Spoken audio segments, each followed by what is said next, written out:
Hey, hey, hey. Hi, Darren. How are you?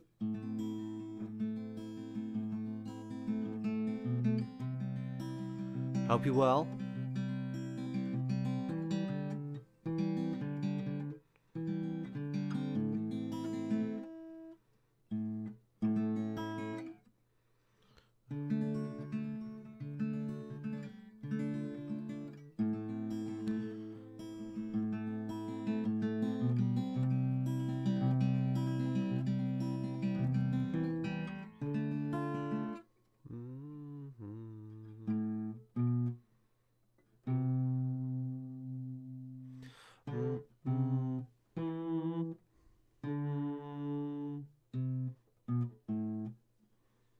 You know what? I've got this song, like, the way I want the song to sound. I just made that up, by the way, and I have no idea how to.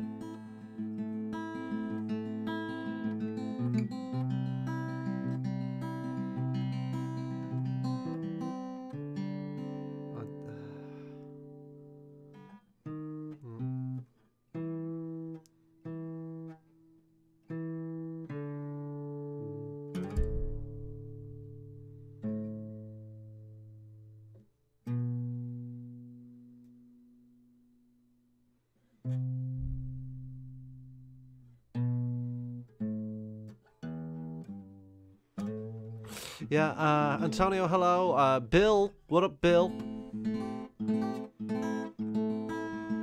Hope you're well. We've been having good weekends, all that stuff. Plenty of gaming, leisure time, work.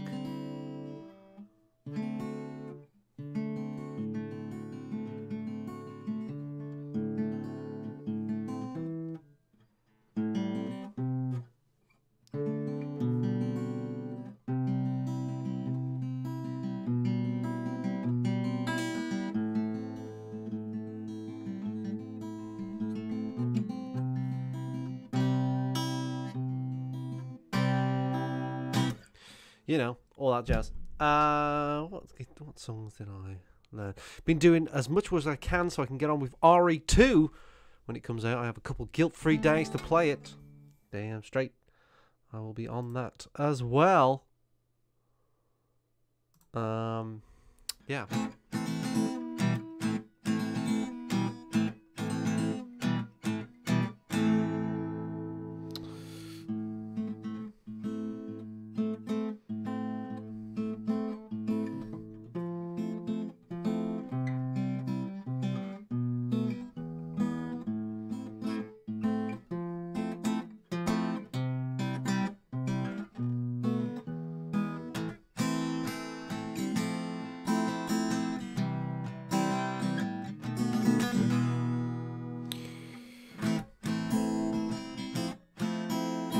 I'm very impressed with the demo. I'm shocked that my brother doesn't want to play it.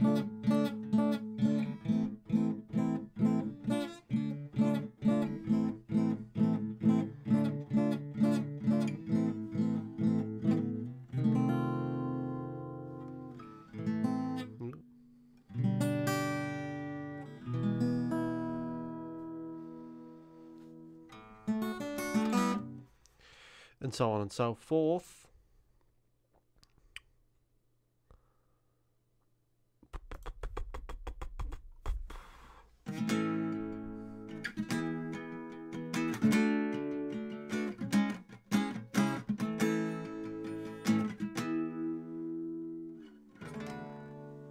I've got a Villa top on today. I don't know why. Well, it's my brother-in-law's. But now I have it. You know, t-shirts just seem to end up in your house. That's what happened to me. And that's what happened to me. What the fuck? I need to... Yeah. What is he saying? What the fuck? I see... Spirit... What's the matter with him? Oh, Stew. Stew. Monkey. I sent Stew a monkey.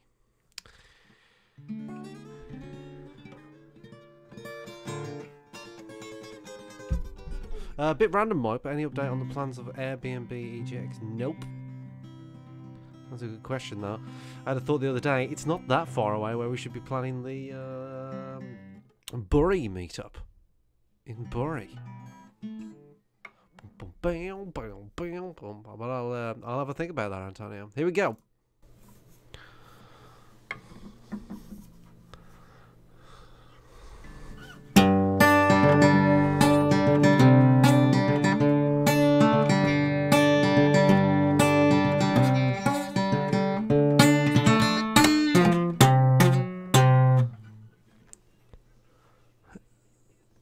Yes.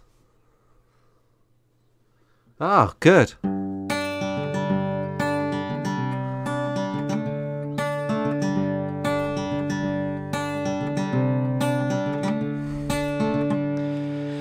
Another turning point for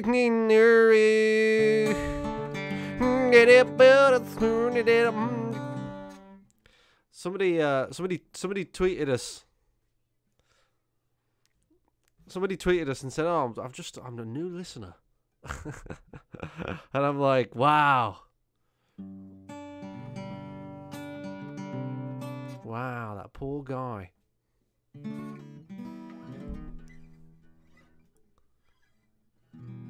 Yeah. 500? It's like saying I've got 500 needles to stick in my eyes.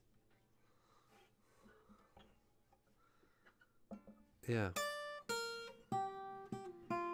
No.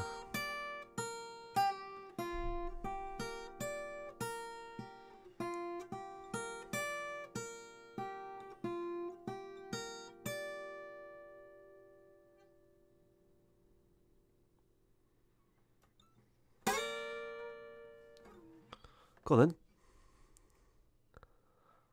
What's he doing? Hold on. Can we not? Can we? We can't hear whatever you're playing, do? No.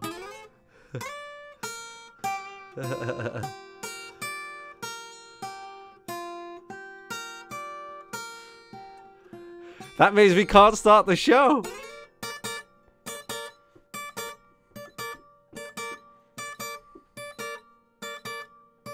Yeah.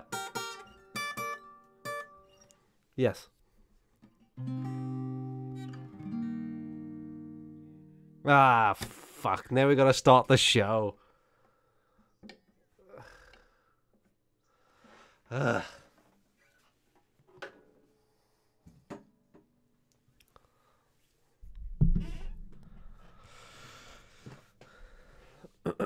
Ah.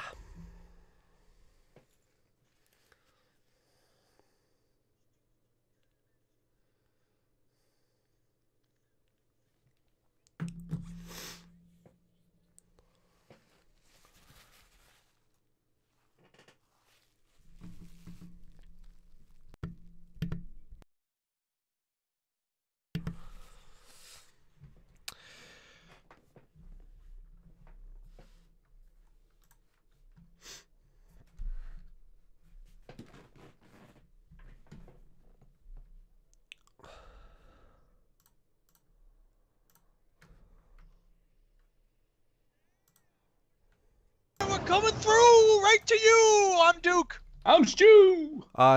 Yeah. Hello. We are not military veterans. Attention. Repeat. Not military. Yeah, we've been followed by some military veterans this week on Twitter. Have we? Oh, good. Yes. Yeah. To be fair, it was a good cause. It's like veterans who are like homeless and need feeding or something. No, that's gonna make me feel worse. I know. Like we're trying to raise money for them or anything. Like we're gonna have to like you lying bastards. We're gonna have to do some sort of event where we like raise some money for some like veterans or something. Yeah. Cause, we're gonna have to do it because I feel really bad. Profiting off of your experiences and suffering. Except we don't make any profit, so that's not strictly true.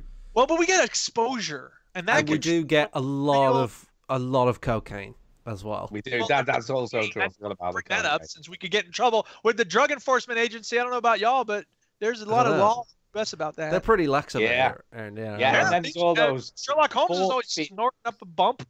Yeah. Those forfeiture laws where he just seize all your assets for no reason. Exactly. What's up with that? Yeah. I'll seize And then- all your assets. I have a lot of And then- assets to forfeit. I mean, we're gonna take my solar panels. No. And then Donald Trump needs that cash because he's fucked. Excuse me. You can take my electric car. Said Yep. the drug dealer. Exactly. Jesus. Yes. Right. So for those who don't know, we are a video game podcast. Oh yeah. Yeah, we are. We Talk about stream. video We stream. Like you can listen to a recorded version of this on your Yeah. phone. No one listens on a It's true. fucking It's iPad true. or iPod now, right? I don't think they do. I honestly think No they are. one. If Podcast. you're Podcast. listening on an iPod, please email in to prove me wrong. But Jesus Christ, we'll just use your Stand phone. And let's be honest, not as many people listen via iTunes anymore because there's so I many mean, other places to there's listen. I mean, there's the podcast app on the iPhone, which Yeah. is just called Podcasts. There's, Stitcher. We're not on Spotify yet, but you can get podcasts. No, we're on on TuneIn Radio though. TuneIn, right? No one listens to that, You do even got an Alexa. and no one listens to that. So be careful. She's yeah. listening. So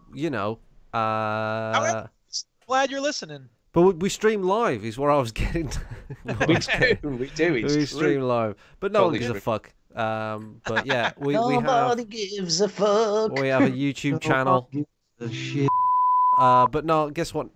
No one gives a fuck about that either, and we have a Twitch. YouTube. That reminds me. I should play the YouTube jingle. Hit it.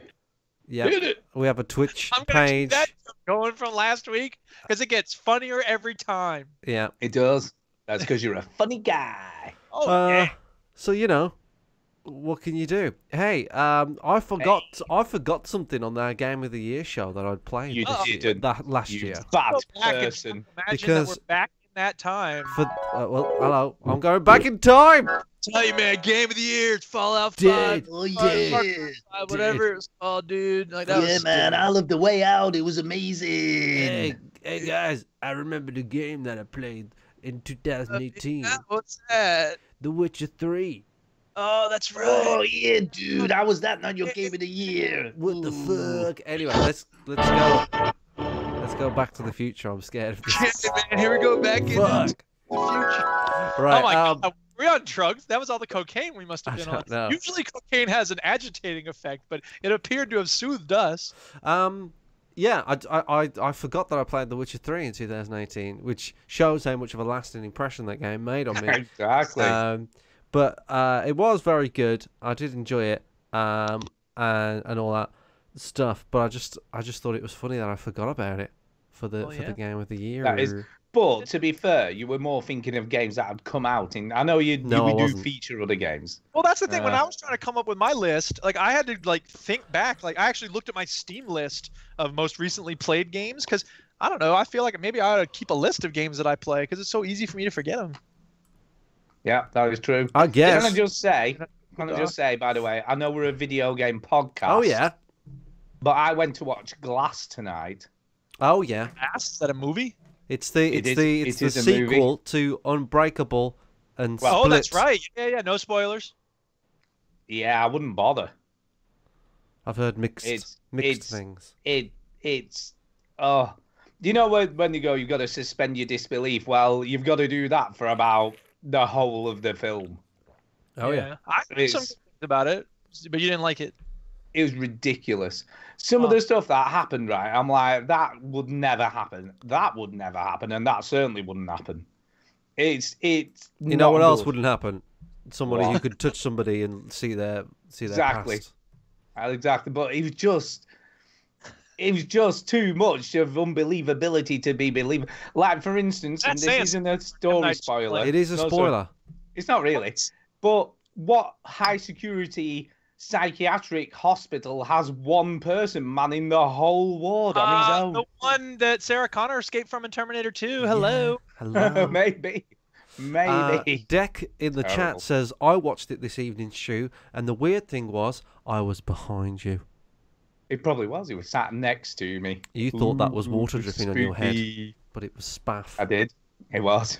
It was. What did he think, though? That's what I want to know. Did he like it? Because I thought it was a bit Bants. It was terrible. Yeah, I don't know. Let's see. What do you think? What did you think? Yeah. Hey, Oh, I yeah. watched. My I watched a recommendation movie. is Don't watch Oh it. snap! I It's watched movie I time. watched a movie. We don't do. That's story time, I we're guess. not My the- favorite time. It's story time. Story time. We're not the fucking entertain nerds. We don't fucking talk about movies and everything. But check out the entertain nerds. My brother's on it now. Right. So Hey, Is the movie. I'm going to act out a scene for you. Ready? Oh, There you sweet. go. Okay. This is going to Go. be. Are It's we going gonna to be guess like. what it is? It's going to be like you watching it. Right. You ready? Right, Okay. Here we go. This is the music. Here we go. Na na na na na na na na. The Exorcist. Na, na, na, na, Fame. Right? Imagine that keep going. Na, na. And then, All right, then, okay. then Na, you na. see a man's lips, right? And he goes, "Would you fuck me? I'd fuck me. I'd fuck you so hard." Skin. Is it Magnolia? No. He gets the hose again. Mana, mana. And then he So- tucks his penis into between his legs and then steps back. What movie? You don't know what it is. What movie? Oh, Is that? Silence of the Lambs. Yeah, I've never No? seen Silence of the Lambs. Oh, Before. it's a brilliant film. Really? Yeah. How'd you think? I thought it was very good. It's Excellent. kind of hatred of trans people, but whatever. Well, Yeah, it's still an excellent film. I Though. don't know. It is still an excellent film. I agree. It's a good That film. and Seven are my favorite two, like psycho films. Those are great It's films. just- No doubt. Yeah. The Yeah. only thing that I didn't watched- like about Silence of the Lambs, right? Yes. It's a minor gripe, but it got me. That's the only kind that we enjoy on this show. So spoilers for Silence of the Lambs, but it's like 1992. So Here we go. Spoiler Warning! alert. Warning! Warning! the dog falls down the well or something, right? And the girl's got the dog, Yep. right? The little dog. Yeah, yeah. Yeah, Precious is his name. Precious is the name Precious. of the dog. And then, fucking Jodie Foster steams in, and she has that cool accent in this film, which I really like. And, Yeah. And then she saves the day, kills the guy with the night vision, and all's good. She walks out with the yeah. dog. Spoilers. She walks out with the dog. All right, I would have fucking kicked that dog in the ass and broke its neck. All right, because it's some weird Not dog. the dog's fault. It's the dog. The dog did it all. The dog. Cheney's There's- contention is that dog went on to become Cujo. There's an alternative ending to Silence of the Lambs, and you know the scene where Anthony Hopkins walks off into the distance and That's follows my that guy? favorite bit. Right? No, in the alternative ending, it's the dog who pushes glasses up on his nose and walks off. Having an old friend for dinner. Nobody saw me. Yeah. Actually, my I favorite realized bit this. is That dog went on to become the poodle in Best in Show. And what you also didn't realise is that dog went on to be James Corden. I watched the show this weekend. Actually, the Duchess and I binged the whole show in one night. And it's called Trigger Warning with Killer Mike. Now, for those Ah, who know, Killer Mike, Chinny knows who Killer Mike I is. know Who's he's one of the fucking Run the Jewels guys. There you go. Go. G-O-L-D, G-O-L-D, there go. That's right. And LP, the other half of Run the Jewels, is also in the first episode briefly. And it's just Killer Mike doing a very Michael Moore, Morgan Spurlock version of a, documentary where he goes around, does outrageous stuff. The first episode is him trying to live for 3 days, only buying and using products and services that were created by black folks. So he can't eat until he finds a black-owned restaurant that serves food grown by black people. Mhm. It's a very interesting show. And then he does one about how the school system should be different. And I don't agree with him on everything. I think he could use a little more intersectionality, a little more feminism in his work. But whatever. It's a very powerful show, and he's got a lot of good points. And it's funny. Like, it's a very entertaining show. So I recommend everybody. I believe that Trigger you're warning. expressing a cisgender privilege there, Duke, and I want Exactly. you to close it. He does argue for, at one point, representations of people of different queer statuses in pornography. So there's that. Anyway, Brilliant. the other thing I want to say real quick here at the outset is shout out. I want to give a premature shout out Oh yeah. It's time for a shout out. Hey! Wow. to Phil Olson, really? because he always, it seems like no matter what I do, he's always like, hey, check out this thing that Duke made. And I really appreciate that.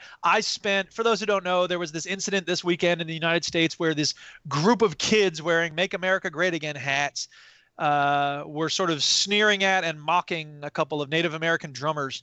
And there's a whole lot I have to say about it. I wrote a big long piece today. People can check it out. I'll put it in the chat of the stream. But basically, yeah, it's a very complicated situation, sort of. And yeah, anyway, Don't you ever just feel, because you're a smart guy, Eric, and I'm not. So don't you ever just feel like calling them pricks? Yeah, well, that's the thing, that I kind of did. And then cool. I woke up this morning to Rich Webster and Phil Olson saying, well, there's this other thing, you know, some of the kids at the rally said this, and they were sort of pointing to this alternative narrative. And I was like, I want to know more. And so I found this 2-hour video of the whole thing, and I broke it. I spent the whole morning basically writing like an analysis of the video and what I think. So whatever. It's out there. If people want to check it out, I just put it in the stream chat. You just put it in the chat. See, that's the benefit you get if you listen live. You can read Eric's work. So and Eric, if you don't listen live, well, I don't know what to tell you. You can suck it. Eric writes meaningful pieces about what's going on in the world. I make videos where I collect funny clips from PUBG. So it's, you know, different kind of content. Excuse me, Chinny also gives feedback to those of us who are stuck having video editing troubles, and I haven't been able to figure out if your advice helped or not yet, Chinny, but I appreciate you getting back to me on that. Don't let Chinny come off with this whole I don't do anything for the world bullshit. I haven't seen Final Cut Pro 7 in a long time. I know, and nobody's using it. And you should see my camcorder. It's from like 1843. Dude, it's fucking... You've got a phone. Just fill it on your phone. I know I should be using my phone. I understand. I'm so behind the time. For some reason, I like this video recorder 2002 would have better quality than my phone. Of course it doesn't. What am I Let me ask you this, dude. Have you got hang on a second. And I'm recording in a dark nightclub. Like, what is that? Oh my God. What is the matter with you? It's going to be an awesome campaign ad for the Duchess. Just wait. So have you got like the separate recorder and you plug the camera in and it's Betamax? Is that what you've got? Kind of. I have this tripod that's all broken down, so I'm filming the tripod. It's all wobbly. You're so professional, dude. We need to move on from whatever bullshit we're talking about. But Deck get said, the spinny wheel. Deck said, fuck. Oh, wait. Deck said, the film was fine. You're a miserable prick, Stu. Fuck you. It's not. It wasn't fine. And if you want to convince yourself of that, that's fine. Oh my God, Diesel saying I didn't have any idea here. The dog was also Kaiser Soze. Anyway.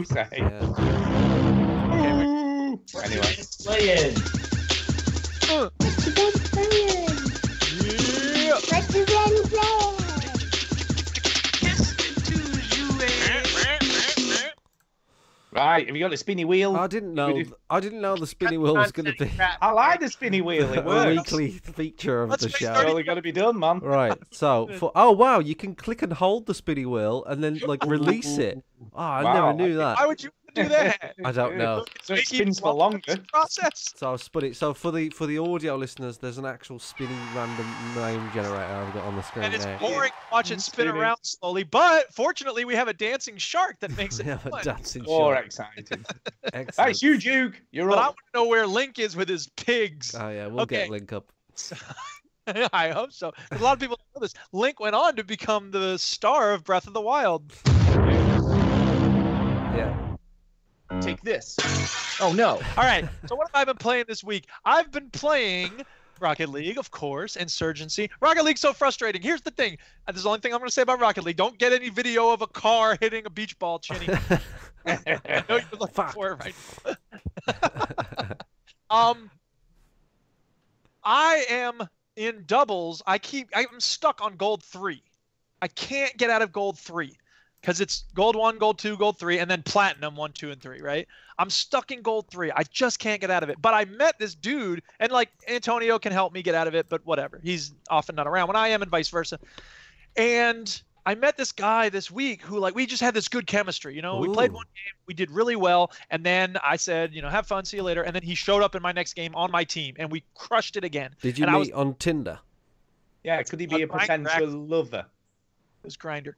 But I said, dude, look, we should team up, right? Let's get me back to platinum. He's like, that's what I'm trying to do. I'm like, I know, right? He's like, I could tell because you're rotating. And I'm like, yes, it's so stupid how few people rotate. And we complained for a while to each other. Wow, you found a kindred you're totally spirit. on the level. You got a friend. Anyway, but I'm stuck in gold 3. So we played a few games. I got a little higher, but I can't get out of gold 3 for whatever reason. But in triples, that's in doubles, right? When there's 2 people on a team. In standard Rocket League, where there's 3 people on a team, I'm platinum 3. Damn. And I'm platinum 3, which is it's 1, 2, 3, and then 4, and then you go up to the next, platinum 1, 2, or 3. So if I can win like 4 games in a row in standard Rocket League, I'll be diamond again. So it's not that I'm playing super bad. It's that I tend to have teammates who just don't know what they're doing, and I miss shots. And it's also, here's the other thing. When you play with really good teammates, you play in a certain way because you know that they'll rotate, so you don't have to hang back all the time, right? So when I'm getting my crap teammates in gold, then I have to play in a more defensive way because they're always chasing the ball or whatever. So, I admit that I'm making mistakes, but it's also because I can't play the way I want to play if I have bad teammates. So I'm not trying to make excuses. I'm just venting about the fact that I can't get out of gold 3. Okay. It sounds like an excuse to me. Well, you can call it whatever you want to, because my opinion about your opinion about my Rocket League steez vanished long ago. Yeah, All right, I'm sure it did. Little bit of Insurgency. I don't have anything to say about that. It's a good game. I've been playing a lot of the PvE, whatever. Nobody cares. And I finished Riven again. Yeah. The apparently, I was looking at an update from Cyan because they have this thing, the 25th anniversary edition. They had this stupid linking book, and of course I was like, I don't usually buy these little things for games, but this game means a lot to me, so I'm going to indulge in a linking book. And it's in some port that's closed because of the government shutdown. For those who don't know, our government in the United States has been shut down for almost a month now because Donald Trump wall. I didn't know that. Yeah, he had to buy him Mackie D's for some get together at the White House. Somebody did a great meme of Homer coming into the Krusty Burger on the oil rig and going, "Give me 700 Krusty Burgers." That's kind of what. Yeah. Anyway, that's what he kind of did. The update said, Australia, you'll have yours this week. Canada, you'll have yours in like 3 days. Europe, you'll have yours in a week. And then America, you'll have them in about a month. You'll have it when it comes. God damn, that sucks. So you'll have it when Trump gets his shit together. Maybe, if we're lucky. I like how Stu's all cocky about how your leader. Oh yeah, you could do to live here as well. How your leader is fucked and everything here is fine. Yeah, right. Well, you know what? You know, Trump for Theresa May any day. And let me tell you what. You know that dude you met in Rocket League, and he was like on the same level as you. Yeah. That's like Trump and Theresa May at the moment. You know what though? Here's the thing. Here's the difference though. I don't know. I kind of feel sorry for Theresa May because she got dumped in this stupid situation that she basically didn't create, right? I mean, I assume she was for Brexit, but she wasn't. No, she was against Brexit. She was not Nigel Farage, right? She was anti-Brexit. Was she really? Yeah. The hell? Why does she have to be the one to pull the deal together? Who knows exactly? I kind of feel bad for her. Okay. Riven, here's the thing. I see her dancing now. It's the dance. It is the dance. Good one, Chip. Yeah. Why is it? Sorry, Duke. I know you've got things to say, right? But let's because people want to listen to about video games. So why is it that Theresa May looks like somebody who's got somebody else's arms sellotaped to the side of her body? She is a funny shape. She's a funny shaped woman. She probably suffers from Hillary Clinton syndrome, which is she does what the polls say, and she's like, I have to make sure I please everybody. I have to have weird long arms that look like they're stuck on the sides of my body. That's the thing. No, that's the thing. It's like only Ellen's one of the few women in public view who can like dance and have fun and make it seem authentic, so that people don't go, oh, they're just pretending to be something. Yeah, but to be fair to Ellen, right? She doesn't look like she's got somebody else's arms attached to her. I agree. And I think that's because she started off as a stand-up, and I think stand-up. She's a very good stand-up.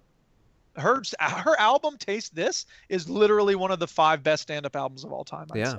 She's got a new Netflix show on. Her Netflix show is good. It's not nearly as good as Taste This, but all right, I'll check out. Okay, Taste we've This. got a loop now of her doing it again. All right. So anyway, what the fuck are we talking about again? Fucking politics for some reason. Sequel to Myst. Right. Yes, Myst. Oh yeah, Riven. When I played Riven for the first time, I remember writing down everything I came upon. So the symbols in the little chair when you're calling the walrus thing, whatever, toward you, and the lights with the different colors, I put it all down. And I was like ready to assemble all the explanations and link up all the stuff. And you know what I realized? I think sometimes playing a puzzle game for the second time is more frustrating than playing it the first time. Because you know you did it.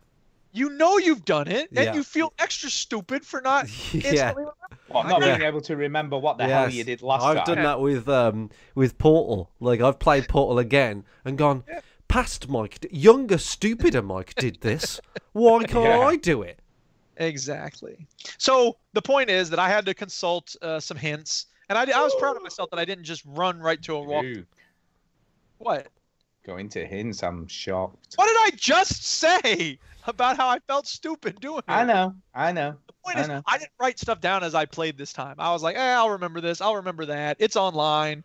I know what I need to do if I need to do it. But then, with this game, in order to not go to like hints and stuff, you'd have to run over the map like over and over and over again. And like, there's no real quick travel. So it just becomes tedious if you don't use a walkthrough for the second. I love a bit of It's FMV. like my 5th time playing the game too. I so. love a bit of FMV in my video games. I do. Well, that's the thing, is that when you finally meet Gain, this was a big deal when you finally met him in this game, because there wasn't a lot of FMV in Myst, and there wasn't very much in Riven either. But they did have a little bit. It wasn't really full screen video. It was like little parts of the screen were video. But when Gain shows up, like you have a conversation for quite a while, and you have a choice to like you give him the book or not, and then like he wants you to go through first and all this stuff. But whatever, it's a great game. I didn't realize how close to the end I was when last we spoke, and the last thing I'll say about it is there's an Easter egg that I don't know if you can find it in the game. I remember I found it when I had the game on CD-ROM back in the day. You had 5. That was the other thing. When you go from place to place in Riven, you ride on these little, transport cars that are on wires, and the sound of them arriving at the new place is forever burned in my brain with the sound of a disc being ejected from my Macintosh computer, because that changed discs. You know what I mean? And there were 5 discs, like there are 5 ages in Myst. So every time you went to a new one, it made the sound, and then it would be the CD being ejected from the computer. So whatever. That's funny. I remember digging through those discs looking for QuickTime files, because back in the day you could just easily open up the contents of whatever game you were playing. So I went through them and I found all the QuickTime files, and most of them were like the elevator going up, elevator going down, you going to the first age on the little car, coming from the first age on the car, and all this stuff. And eventually I found one where it's Gain singing. And he's a really good actor and he's a really good singer. So here's the audio from that. Che bella cosa, una giornata il sole, un'aria sereno, dopo una tempesta. And he's walking around the same place you see him in the game. So it's as if out of nowhere this guy just starts singing this opera. And he's got pipes. I mean, listen to this dude. He's no Justin Bieber. He isn't. But here comes the final. I'm not going to sing the high note. I'm not going to sing the high note. So when he'd finished, did he poke a cornetto through the bars? No, he did not. Anyway, so that's Riven. It's awesome. I haven't started on Exile yet, but I will, because that's the one that was only available for the Xbox, the original Xbox, or PS2 maybe, and the PC, of course, back in the day. But it didn't run on later. but you haven't played the new thing, have you? Well, you played it, but not finished it. Whatever that's called, Abduction. Is it Abduction? Oh, Abduction. No, I haven't gone to that. Maybe I will when I get done with Exile. I don't know. Right, sod the new game. Let's play the old stuff. I also have a new puzzle game. Well, you don't talk about everything in one go. What dude. the fuck? I'm going to talk about it later. Why don't you let me finish? Shit. Jesus. Jesus. Jesus. Right, spin the wheel, Ginny. Spin the wheel, man. Oh no. Oh no. Oh no. You can see my desktop. Oh god, I transitioned the thing wrong then. Spin the motherfucking wheel. God.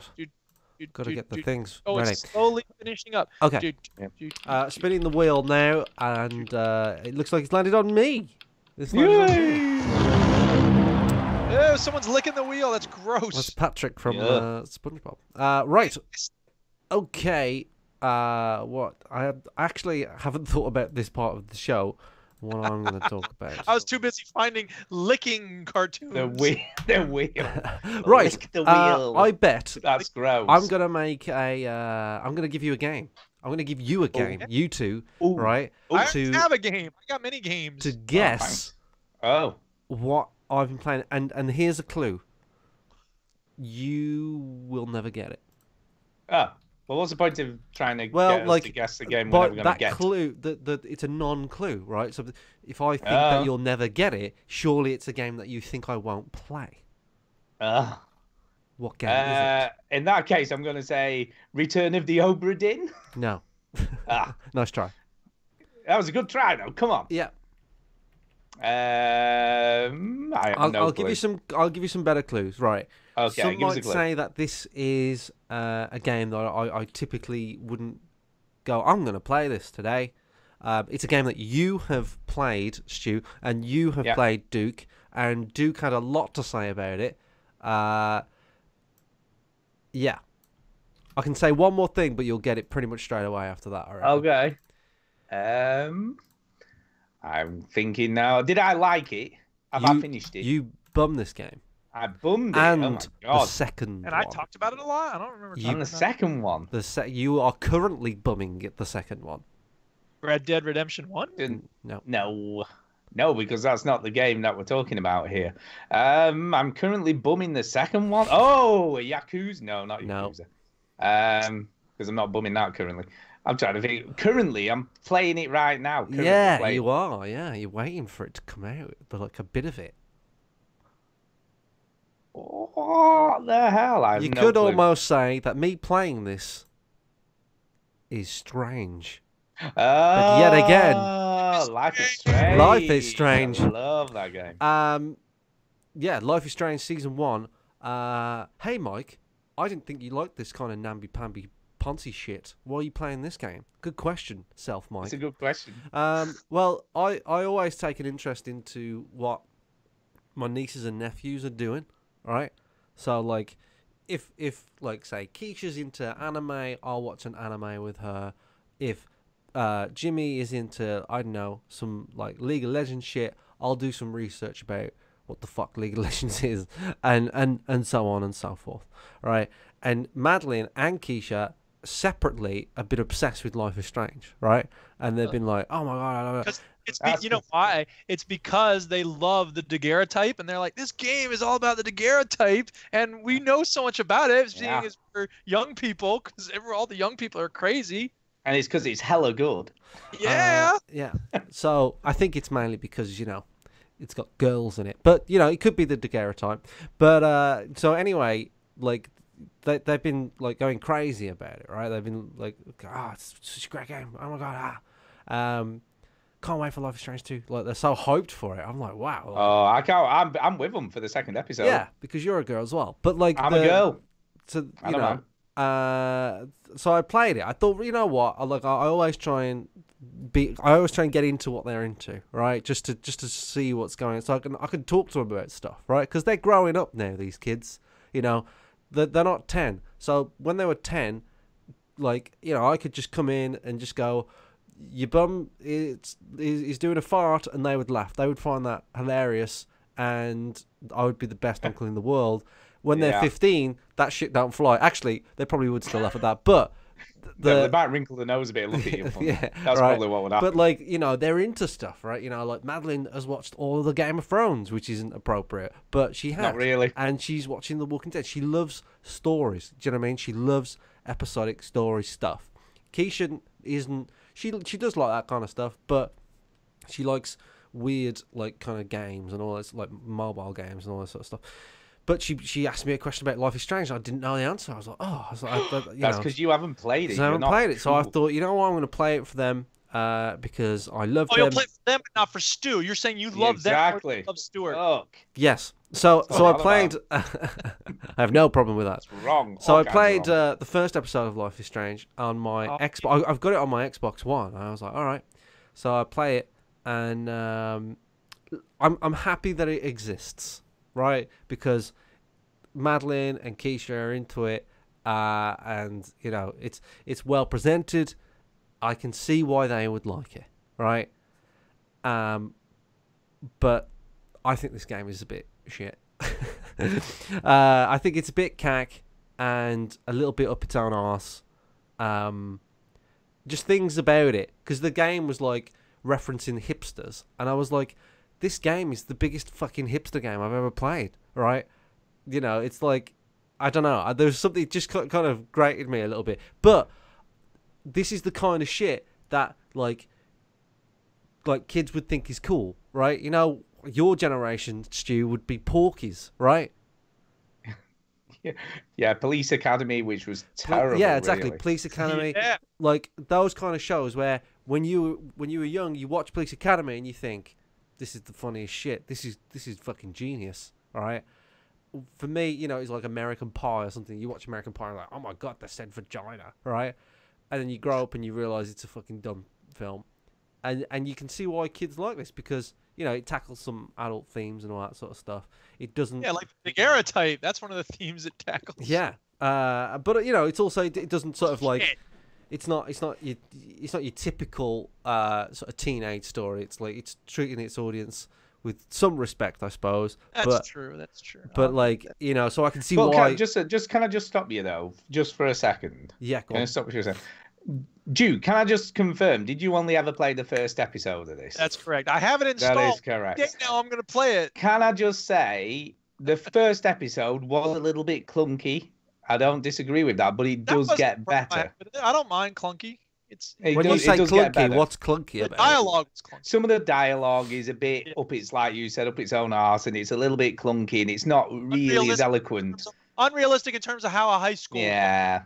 Also, they think they knew, but they didn't that high really school know. teacher, like, I want to punch him so bad.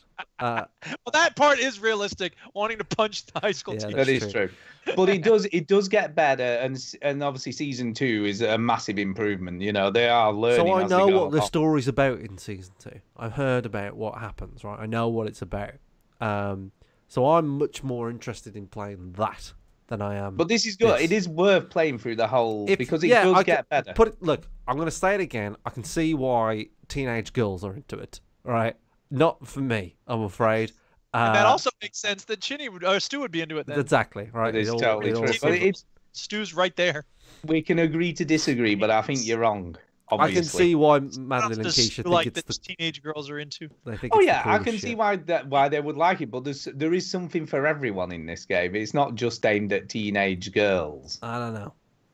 I think you're wrong, I but don't know. that's your Hey, there's nothing wrong with a interpretation. game being aged. And there's aimed at nothing teenage wrong girls. with playing a game with a female lead. No, and no. that doesn't necessarily mean I've it's just just been for playing teenage fucking- girls, Change which is sex what with- you're insinuating. I've just been playing Tomb Raider. Thank you very much. Right? Yeah, but you're just looking at her ass. No, I'm not. She's You are. You're getting her in a corner to see if you can see her breasts from This isn't underneath. Tomb I know Raider what you're 2. doing. You wasn't in the room when I tried to do that. Come right? on, we know what you're doing. But you're wrong. You are wrong, and I think you're being a bit stereotyping there. I just think it. I can. All I'm saying is, I can see why teenage girls. I like think this game. your machoism's getting in the way No, of enjoying. I can see why teenage girls like this Look, game. all he's saying It's is not for me because teenage girls like it. Oh, No. not for me. teenage girls, and he knows what they. Yeah. No, because if I was being like, oh, this game's gay, like I wouldn't even admit to playing it, right? Yeah, exactly. Something. Exactly. Right. There are some things I like how it's presented. I like how I like the rewind mechanic. I think that's okay. Yeah. that's That's good. cool. But I kind of what I didn't like about it is when they shot that girl with the blue hair. Like, why can't I just leave it there? Like, I don't really mind. Do you know what I mean? Like, I don't give a fuck. You're heartbroken at the inhumanity. Yeah, let's just finish the story right in the middle of the first episode. Yeah, That's a good at idea. the end, right? So Yeah, quite. done. But like, but the other thing that I don't like, this is a more serious point now. The other thing I don't like about this is kind of similar to the Bandersnatch stuff, right? Where they make you feel bad either way, That's true. and I fucking hate that. There's no good answer, man. I You see, high fucking school hate that. life is filled with decisions Because- that don't have positive direction. You know man. what? You know what? Sometimes there is a fucking good choice, and you know what I mean. Like, Oh save it- man, you can choose Krispies That or is true. snacks. you're gonna be miserable either like, way. It's all a saving- delusion of happiness. Saving Yeah, that what girl. about the butterfly effect? Saving that girl, right? And you know, and the fucking butterfly as well. Oh my god! Like talk about fucking ham-fisted metaphors, right? But anyway, But like, you don't get it, man. It's chaos theory, man. butterfly man. effect. You know what would have been more subtle if Aston Kutcher came in and went, "Hey, you've been punked." Right. Or Edward Lorenz. Am I right? Am I right? But anyway, right. Every action has an opposite reaction. we know. Man. That's We what know, Stu. happens. We It's know. a fact of science. Yeah, well, fuck science and fuck Einstein because he didn't make this game, right? But like, Fuck Einstein. What does he know? what the fuck does he know, all right? He's written a couple of letters and an equal sign. He thinks he's fucking god. Anyway, right. So you know, when I grasped up the kid, like the fucking girl doesn't get shot, and you come out of the toilet, the dickhead security guy says, "Hey, you fucking, hey, what are you doing in the female bathroom?" Like, I'm having a piss. You fucking idiot. Like, what are you doing? Looking at the Did you have a hall door. pass? Where was your hall pass? I don't know. Right, anyway, then I go to the principal and I grassed up the fucking kid. Like the principal said, "Oh, what's up, Max?" or whatever her name is, and I say, "There's a kid with a gun." Like that is, and he's like, "I'll look into it. It's a son of an important guy." Like, nah, that's fucking stupid. All right, you would drop everything. It doesn't matter if that was the Pope's son. All right, I don't know if he has a son, but like, All right, hang on a second. I'm sorry to interrupt. No, go ahead. I'll say it after you get done with this. Go ahead. but just, you know, he seemed a little bit blasé about the fact that there was an armed weapon in his school. Yeah, but maybe He he just didn't trust you. believe her. You're a teenager who I lies. don't know. Like, Yeah, he just didn't believe her. I don't man. know. If I was a head teacher and a kid came up to me, he's like, "Hey, I was just in the toilet. I'm quite an introverted person. I'm not really somebody that would lie. You know, hey, there's a fucking gun." And some kid tried to shoot somebody else in the toilet. No big whoop, I'll be outside. You know, like the headmaster would be like, "Hey, thanks for that information. I'm going to take you up on it because that's a serious accusation. Thanks for the info. I'm going to have a bagel now." You know, like. But, like I said, I don't disagree. It's a bit clunky. It is a bit clunky. It's the first episode. gets We're still better. finding the feet. But it does get better. It does get better. It does get better. Great. It's true. Well, That's not a lie. let me tell you how I got on with episode 2. Wait, before you do that, I have to Well, announce. have you really played episode 2 as well? Go on, Wowzers. dude. Go on. What was you going to say? I have to announce that I've got some codes for games to give away, What? and the first 3 people who message me on Steam will get these codes. So anybody who's listening live, Ooh. holler at your boy on Steam, and I'll Holler give at you your codes boy. for games. Yeah, That's if you're impressive. listening live, you're missing out. Listening on your They're solid iPod, games, you but fucking yeah, it's dinosaur. No doubt. Go for it. Holler at your boy Yeah. on Steam. I Duke need Scaff. Phase. iPod Touch. So It wasn't one of anyway- them anymore. So anyway, I clicked So episode 2. Go ahead. episode Yeah, 2, go. and I was like, you know what? Like that was a decent. I appreciated that. Like I thought it was okay, but it wasn't for me. But I continued playing because you know I love my nieces and stuff. And then I went, oh fuck. Episode 1 was just free. I don't have the whole game. Oh, Oh, fuck. do you know? That's so funny. So now I bought the fucking thing on Steam because it was like £3. But like Sucker. I don't Yeah, know it's what's not going to that happen. expensive. Am I going to get what happens? Because I started episode 1 on the Xbox One. If I start episode 2 on the PC, what happens then? Nothing will happen. You'll just have to start episode 1 again. Well, I'm not doing that. Well, you'd have to, wouldn't you? Because you're playing on a different platform. It doesn't cross. It's not cross. No, I know that, but can't I just Well- start episode 2? If you can do, I didn't know whether you could do that. Does it allow you to even do that? How did I think you have to have decisions made? Yeah, maybe you could probably get away with that. That'd be good if you could. I'll just have to blitz it or something. He's yeah, got it a don't take long to get through decision episode to 1 make again. about whether his best friend lives or dies. Oh, dies. I'll be interested to see what you think as you go along because it does get better, but it What's still might not frustrating be is, for you. I was like, when I found out I didn't have it on the Xbox One, I was like, Stu will have it on Steam, and you fucking don't. No, I played it on PS4. You've got I Before the think. Storm. You've got the season 2. Yeah, I've got other stuff. But Yeah, I was yeah, like, yeah. you fucking Yeah. bastard, Stu. You selfish, Oh yeah, selfish I know. bastard. I know. Yeah, I think I played it on PS4. Ah. Now, The Chip, first- the before we move first on, one. we have to give props to the most awesome part of this game, which I haven't experienced yet. You haven't either, I don't think. The nightclub music. Oh yeah. Well, there you go. Yeah. Yeah. It's a great, actually, that's a great mix, that 30-minute. Why did I bring it up? Let's move on, shall we? Right, yeah. It's me. Is it me? Yeah. That's the way it works. Yes. Well, look, as we're talking about episodic games, I'm going to talk about The Walking Dead final season, episode 3. Oh my god. Because I played and finished that today. Yeah. Obviously, a lot of trepidation. Because Skybound have taken everything over, and you're like, what's going to happen? Is it going to be any good? Best episode of the season so far, by a long way. Yeah. Does Lee come back? Spoilers, but kinda. That was a guess. That was a guess. Spoilers, but not really though. That was a guess. Really. You know, one of the pair of codes went out. We got 2 more pairs of codes. 2 more codes. If you're what are you actually giving away? What are you giving away? I'm not going to tell you. They're cool games. Okay. Yeah, I'll tell you guys. What I've done is I put the footage up for episode 1, so there's no major spoilers or anything. But best of the season so far. A couple of weird issues, a couple of weird things. There was a bit where there was like a bit of an emotional bit, and there was some music playing in the background, and then there was no fade in or fade out. It just completely cut to another piece of music midway through, and it was really odd. These games, they've always done this shit, haven't they? Yeah, it's very odd, and I was like, "What's that all about?"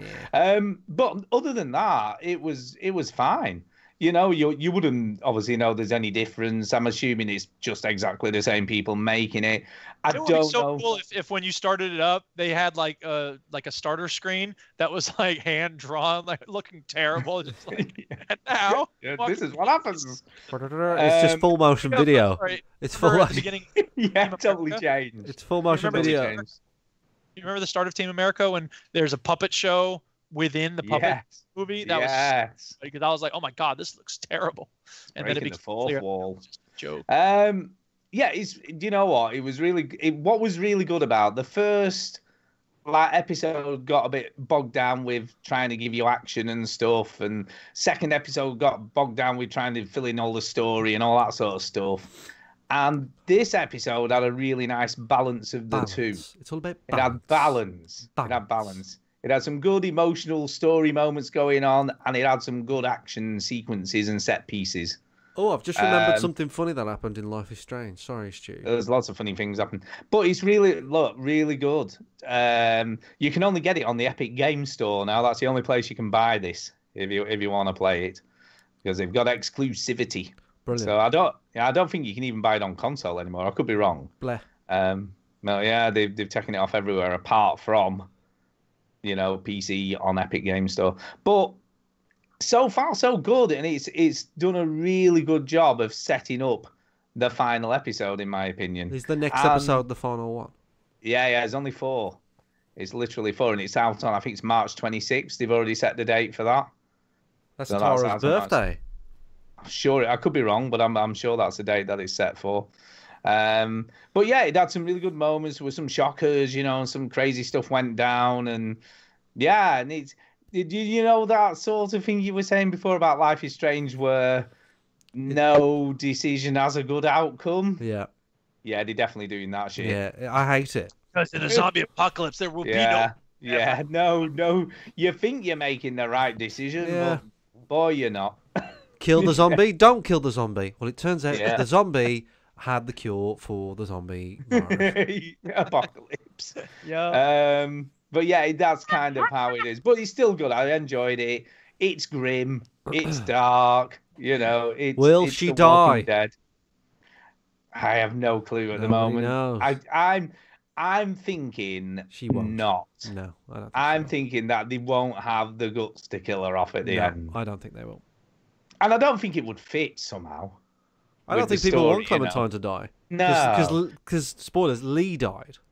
Yeah, but we didn't want Lee to die either. No, but Lee, didn't. They earned that, He had to die. They earned it. It did. And also, that gave the agency to Clementine's story, didn't it? They earned that. They earned Lee's death. It was good, right? And it's what made the game. Some people should die. Yeah. Tyrion Lannister better not die. Well, they're all up for grabs in that show, but anyone's going to die in the final season of that. Jesus. Like Ellie, I guess Ellie couldn't have died in Last of Us.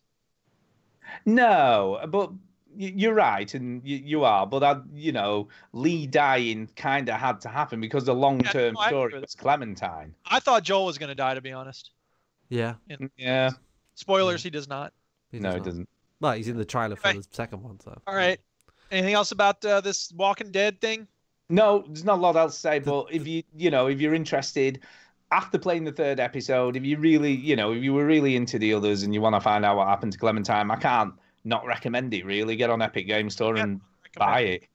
The thing that I remembered in Life is Strange is there's a bit where this chap throws a football and it hits a girl's head, right? And the game said, "Hey, you can rewind time and change that." And I Stop that from happening. Why the fuck would I change that? But it lets you leave it as well, which is fine. That was some fucking great shit that I just saw. Why would I tell it to, like, I'm not telling it to move. That was funny as fuck. What I would do, what I want to do in Life is Strange is rewind it and film that shit and get the YouTube views. Why can't I do that? Bastards. Well, someone's probably already done that, to be fair. Getting hit by football.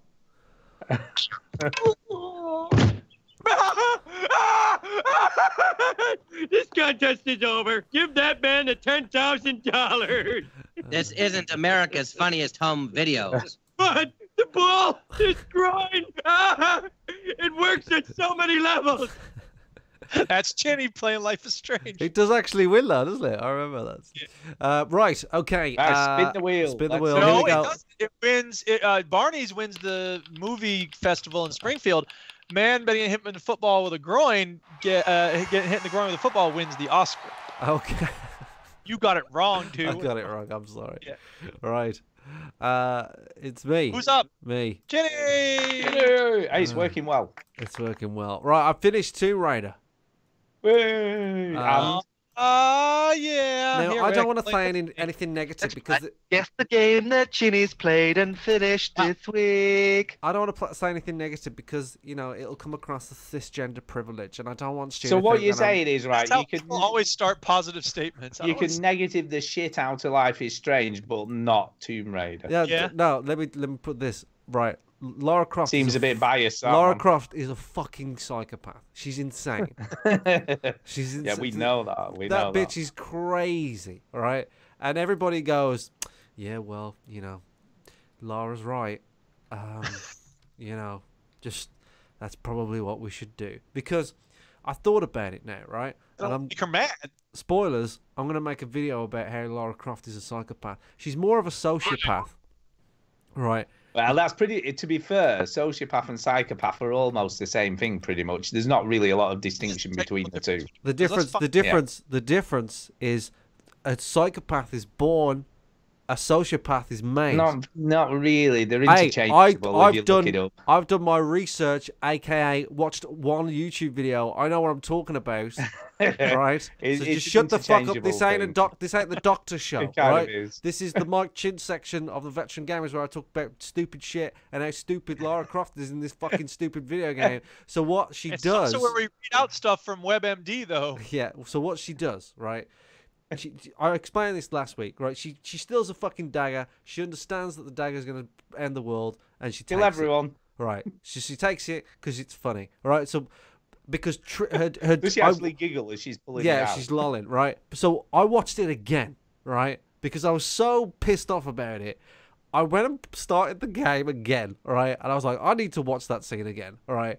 Yeah, just to check. Just to check what happened there. And she does look a lot more conflicted than I remember, right? However, her justification for taking that dagger is that Trinity is coming, right? Trinity's coming. I gotta take, because if I don't take it, they're gonna take it, all right? Wait, so, Trinity from the Matrix? No, not Cassie, whatever her name is. No, it's like the secret organization that's hunting her down, isn't it? Yeah, okay. What's the end of the world or whatever? Yeah, Mhm. Keanu Reeves is coming, right? And like, and she's like, no, I gotta take it because I know what I'm doing, so I'll take it. But She had to fucking jump and solve puzzles and do rope arrows just to get to it, right?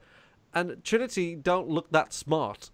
So and she even says at the start of the game, Trinity, he is Trinity. He's the leader. Kill him.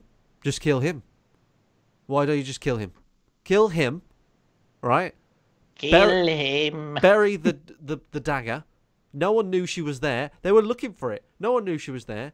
Just, I don't know, build a brick wall around it. She had to solve a puzzle to get into it.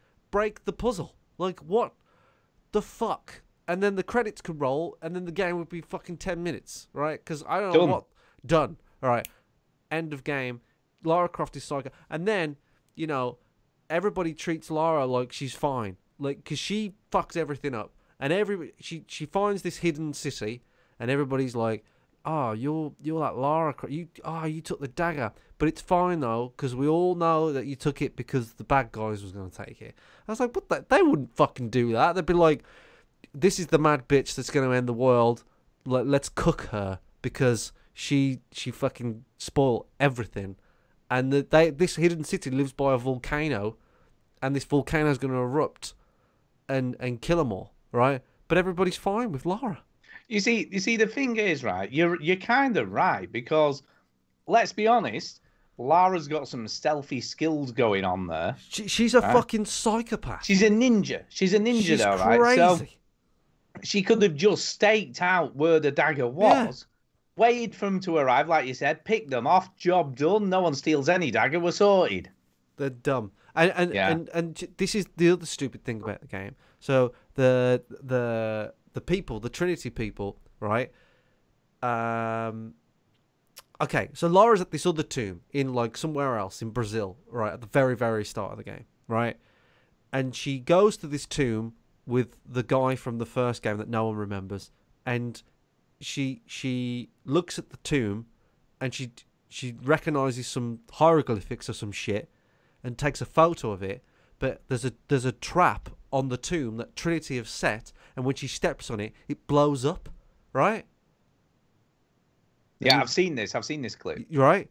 Makes no sense, right? No, it makes no sense. Because if they didn't want Lara to know where the fucking thing was, they would have just blown it up. Or wait and then blow it up when she gets there. Or, I don't know, CCTV and just watch her walk in and then go, right, blow it up now because she's in there. Right? Yeah. The end. But they have it on one tile. But they have it on one tile. She might randomly step on that tile. Did you put it on? Did you put how many explosives did you put down? Just the one. So there's just one, and it's just in the so we're just hoping she's gonna step on that. Everything else is gonna be fine. Yeah, she'll definitely step on it. It's pretty prevalent in the room, and luckily she does. And then she blows up the fucking tomb. Runs out. Doesn't she kind of stumble backwards onto it though? From what I remember seeing. Yeah, she's kind of like it's not like lackadaisy, just steps on it. Yeah, and then like she fucking blows up this ruin, right, with a friend from the first game that no one remembers, right?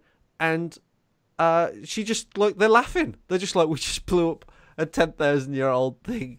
We are maybe that's hilarious. Nervous laughter because they escape with their lives. Lara Croft fucking loves blowing ancient artifacts up. She like, fucking loves it. People. She looks Take that artifact. There's even a scene where she's coming out of the water with fire behind her, looking like the Terminator in this game. She's insane. Nice. The end of the game is your typical end of the game where the bad guy gets some sort of power, becomes overpowered, and you have to kill him. And that's the end of the game. Isn't that what happened in the last game? It's what happens in every video game that has ever existed. Yeah, it is pretty much. Can I just ask though? Is there this is the point of no return? After this point, you will not be able to go back and do anything else in the game. That happened. I suppose. Yeah, that happened. I was kind of like happy when it happened. Do you know what I mean? I was like, oh, thank God. Yeah, because you knew you were near the end. I was like, oh God, thank God. And I'll be honest, right? As much as I love The Witcher 3, I do, as you know, bun that because I love it so much. Sure, you said. But yeah, when you get that point, this is the point of no return. I was like, yes, I must be very close to the end of the game. Yeah. You know, because that is a nice feeling. Because you're like, especially when a game you've been playing for like nearly 100 hours, you're like, yeah, I'm ready to finish. 6 hours, yeah. Yeah. What else I was going to say about this game? There's one feature that I like in the game, Shadow of the Tomb Raider, that I was quite useful. That basically it has a backup save system. So I accidentally, when I was going through the game again to watch that stupid scene where she takes the dagger, I accidentally saved over my original game, which you could argue that it doesn't matter, but I suppose at the time I was thinking maybe I'll go back and get like 100% because I did that on the first 2 games. Right. And I was like, you know, it's nice to have it there, is my argument, right? You know, like all that effort and you've got nothing to show. I don't know. It doesn't really matter that much. But anyway, and I accidentally saved it over. You press the triggers and it does a backup save and it came back. So I was quite happy with that. Oh, that's cool. Undo your oversave. The problem with Shadow of the Tomb Raider is it offers nothing new. It's exactly what we've got before. And there's no, you know, you feel something for Nathan Drake. You care about Joel and whatever her name is from Last of Us. You know, you even care about the stupid fucking horse in Shadow of the Colossus, but you don't care about Lara Croft. It's so true. Do you know what I mean? You care more about a cube in a game with portals than you do care about Lara Croft. Put it. I like it. And when Lara Croft is crying, because she does have moments, I'm making her out to be a cold-hearted bitch, but like she does have moments where she's like, what am I doing? I'm making everything. You're like, fuck off. Like, you absolutely get off on it. Do you know what I mean? Like, you love it, right? And you know, there's moments where some fucking character dies in it and you're supposed to care and you don't.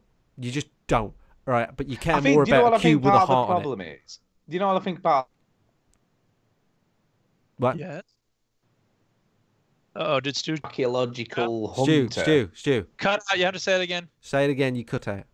I was gonna say. I think personally, I think the issue is because she's portrayed as this upper class archaeological huntress who hunts down artifacts.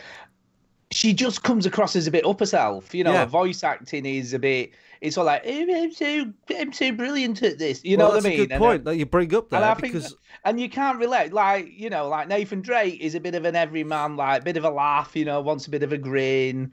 You know, Sully's funny as well because he's down to earth and you can relate to him. I think people you can't relate to Lara Croft. No, but there's a scene in this big mansion. There's a scene. No one gives a shit. There's a scene where you play Lara as a young girl, right? And she lives in a fuck off mansion, right? Yeah. With a fucking ungrateful dad and a mum who's dressed well too smart when she's at home. Because when I dress and I'm staying in home, like I'm just in like casual clothes. She was like dressed up all smart. Like I don't know why she was dressed like that. I think she's shagging another man. That was what I told in my head. But anyway, right? It made no sense, and you didn't feel like I don't feel sorry for these people. You can't empathise with them because you just empathize. There's no empathy. You know, you can't.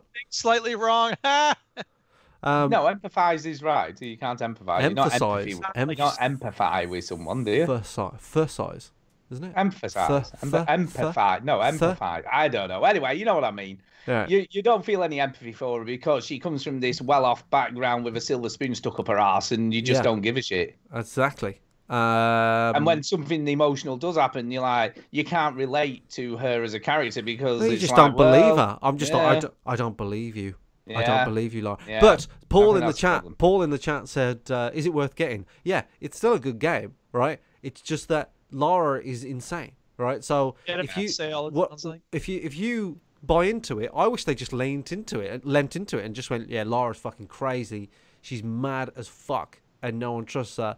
Don't you want to be a psychopath? Don't you want to play this game? Yeah. According to WebMD, the difference is psychopath does not have a conscience. A sociopath has one, but it's weak. Also, they call psychopath, cold-hearted psychopath, hot-headed sociopath. Sociopaths, without thinking how others will be affected, psychopaths are often unwilling to consider what happens to other people. It's pretty much the same thing. It's pretty much the same thing. The trouble is they're on interchangeable scales, so it kind of it doesn't matter. It doesn't matter. It's the same thing. Anyway, Shadow of the Tomb Raider is an okay game. It's nothing more. Okay. It's after all of that. Right, spin the wheel, man. Dun, See dun, who's dun, next. dun, dun, dun. By the way, I still have video game codes. If anybody wants a video game code for free game, holler at your boy on Steam, and I'll hook you up. Stuart. Is it me? Right, I'm going to get to the game that I've kind of finished, but not. Which obviously is Red Dead 2. I agree. You see? Oh, fuck you. Yeah, Red Dead 2, I've finished the game, but not obviously finished the epilogues. Right. So I've kind of almost finished. He gives me the trophy. He goes, "Redemption, you have finished the game." But you've not really. Yeah, it's a good ending. It's a good ending. The ending. Should I go silent? I mean, No, I'm not going to spoil anything. It's a good ending. That and then go, when John Marston. I'm like, but it's not as good as Red Dead 1 ending, is what I would say. Chinny said it was. I don't think it is. Well, I like it. We'll talk about it when I get done. Yeah, I like it for different reasons. Yeah. I like it for different reasons. Okay, enough. Thank you. That's a good way of describing it, isn't it, Chinny? It's not quite as good for me. It's still really good, but it's a different kind of ending. It's a good ending. It's a good ending. It is a good ending. And I'm assuming there's a potentially better ending once I get through the epilogues. I don't know. I guess I'll see. Play it. Yeah, well, I am doing. I'm about halfway through epilogue 1, I think. I'm a fair way through it, so I can't imagine I've got a lot more. Spend more time playing this and less time playing stupid indie games. Yeah. I know, but you've got to, I like a break from Red Dead 2 because, and I'll be honest, right, I was bemoaning how many missions are in the final chapter or whatever. It wasn't that bad to get through, to be fair, and it goes pretty quick. Attention, listeners. The nature of that joke was I've been playing an indie game, so I'm giving Stu. I didn't get that, to be fair. I didn't get that. But yeah, it's not as bad as I thought it was going to be, and the end, it builds up quite nicely, I thought, to the very end part of the game. Oh, yeah. It does a good... Pacing's actually pretty good. Very good. Some of those last few missions are quite short, to be fair. You could say that Rockstar know how to make a video game. They do. I still have issues. There was one of the last missions I had to do where freaking hell, and I timed it. Right. I put it on autopilot, where you let the horse go and stick it in cinema mode. Yeah. Right, and I timed it. It was 9.5 minutes to get to the next story mission from where I was, from another one. Yeah. And I'm like, that's just fucking ridiculous. And I went, did the washing up, made myself a brew, came back, and he was still riding his horse until some freaking bounty hunter decided to start shooting at me, which is a bit of a pain in the arse. But yeah, I was like, fucking hell, that is such a long... When I looked at it on the map, I'm like, oh my God, that's like at the complete other side of the map. See, everybody always talks about this long journey on one of the last missions. It's enormous. I never noticed it. I don't know what you're talking mental. about. You are so mental. In 9.5 minutes. I genuinely have no idea when that moment was for me. Everyone complains about long cutscenes in Kojima bloody games. Well, fuck me. You want to ride a horse for 9.5 minutes to get to your next checkpoint. Jesus. It was a long time. The difference is there's nothing you can do in a cutscene except watch the cutscene. When you're riding your horse in Red Dead 2 for a long time, you're helping people who are stranded. You're I ride right past them. The face. You're killing buffalo with your bare hands. Yeah, because that would make it twice as long to get to the next story mission. Help! My face is being ripped apart by wolves. Sorry, lady, I'm in a rush. After that dude tried to steal me horse, I've never helped anyone else since in the game. I'm like, fuck that. He's probably going to try and steal me horse. Sometimes you unlock nice little missions when you help people. Well, I didn't help anyone after he tried to steal my horse because I'm like, I'm not having my horse stolen. Yeah, Franklin, man. Had him from the beginning of the game. Oh, yeah. Yep. So, yeah, it was good. Like I say, I like the ending. I'm quite enjoying the epilogue, although it's very reminiscent of... It's what's kind of cool and interesting about the epilogue. It's like the start of a game again. It's a bit weird. It is a bit weird. Yeah. It's like you're starting the game all over. Almost like it is the start of a game. I know. Shush. Anyway. But Duke, you need to get it done, then we can do a spoiler show. I will. Sorry. To get it done. So, yeah. It's good, though, yeah. I mean, absolutely. It would have been in the top 3 games of the year had I finished it last year. Yeah. So, for sure. And I can't deny that. It still probably wouldn't have been our top game of the year, but it would have definitely been up there. So there you go. Yeah, Jason says in the chat, anyone that will complain about this needs to go back to Pong. He's talking about Red Dead now. Hey, Pong was a good game. Yeah, you didn't have to ride your horse for 9 minutes in Pong. No, you freaking did it. 9.5 minutes. The hell? It doesn't distract from it being a great game, though. Nope. Only Rockstar can get away with it. You can. Only Rockstar can get away with it. No, I do that in Skyrim a lot. Like, I purposely don't use the fast travel in Skyrim. So stop pretending like Rockstar. You can't. You can't. Guess what, Duke? You can't use the fast travel in Red Dead 2 because there isn't one. There is one, but it's still not very good. They're stagecoaches. There is, but you still have to go to a town to get to one. I know. And then you have to ride from whatever town you go to get to where you need to get to. So screw that shit. You face it. What you're saying right now is very boring. Right, who's up next? I'm up next. Duke. Go for it, Duke. Yeah. So as you all know, I am a huge fan of a game called Night Sky. Oh, yes. And it's relaxing, it's soothing, it's cool. I actually wrote about it on the website because it's such a great game. Nerd. Yes, I am a nerd. I will accept that. But it's rare to have a game that's actually soothing, because a lot of games that are supposedly soothing, you know, like Minecraft can be soothing, but then the zombies attack and, you know, creeper sneaks up behind you and you're like, you can turn it off. Thanks. I know you can. It's true. But a lot of games have something in them that is unsettling, to say the least. Night Sky is a game that is completely soothing, and I play it over and over and over again. So when I saw the game called Collisions, I was looking for a demo because I hadn't played anything else over the week, and I was like, they don't want to hear me talk about Rocket League again. I said, oh, here's a game called Collisions. It looks a lot like Night Sky. In fact, it looks exactly like Night Sky. It's exactly like Stummies. And the twist is? It's a much bigger pill. The developer, it's a company called 2D, 2D Engine is the name of the developer. And in the forums, I realized that, hey, the dude was like, Night Sky was a big influence on the making of this game. I was like, all right, cool. So I checked it out. I checked the demo out, and I loved it. I was like, this is awesome. But then I got to a level where it's all based on luck. And I was like, damn it, what the hell is this? And I did it like 10 times. I tried it 10 times, and I just couldn't get it. And I was like, damn it, I really wanted to like this game. Here's the difference. Night Sky, you control the ball. In this game, you control like levers and springs that will launch the ball this way or that. So this is a 2D game, just for people. 2D game. Yeah, it's a 2D game. It's all in black silhouette, and then in the back you have these cool, you know, like gradient images and, you know, like desolate landscapes or whatever with sunset behind them or whatever it is. So this game is more of a puzzle game, whereas Night Sky is more of a platformer.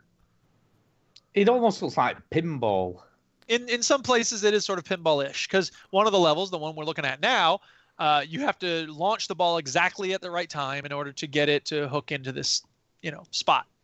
And timing is a thing on a lot of these levels. And that kind of frustrated me a little bit at first, but then I was like, you know what, that's not such a bad thing, because, you know, once you get it, it's satisfying.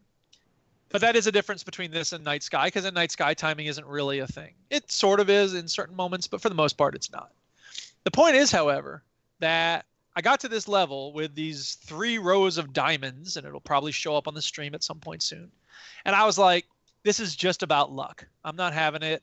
And so I was like, all right, I went to the forums on Steam, and I said, maybe I'm missing something. Nobody else has mentioned this. I find the level with the diamonds really frustrating. I don't know what I'm supposed to do here. I'm just done. And the developer quickly wrote back and said, you know what? I accept that. I can see how that would be frustrating. I might make an adjustment. I can't promise anything, but thanks for your feedback. And I was like, you know what? That's really cool. I really respect that. So I'm going to buy the game to show you I appreciate you being a... You sucker, Duke. He ain't going to do fuck all about that. So I bought the game, and then he said, hey, I made changes to the level. It'll be clear what to do if you know what you're doing. And I was like, what is cryptic. And then I realized that each level has a notice like a sort of a subtitle when you hover over it in the menu select. Yeah.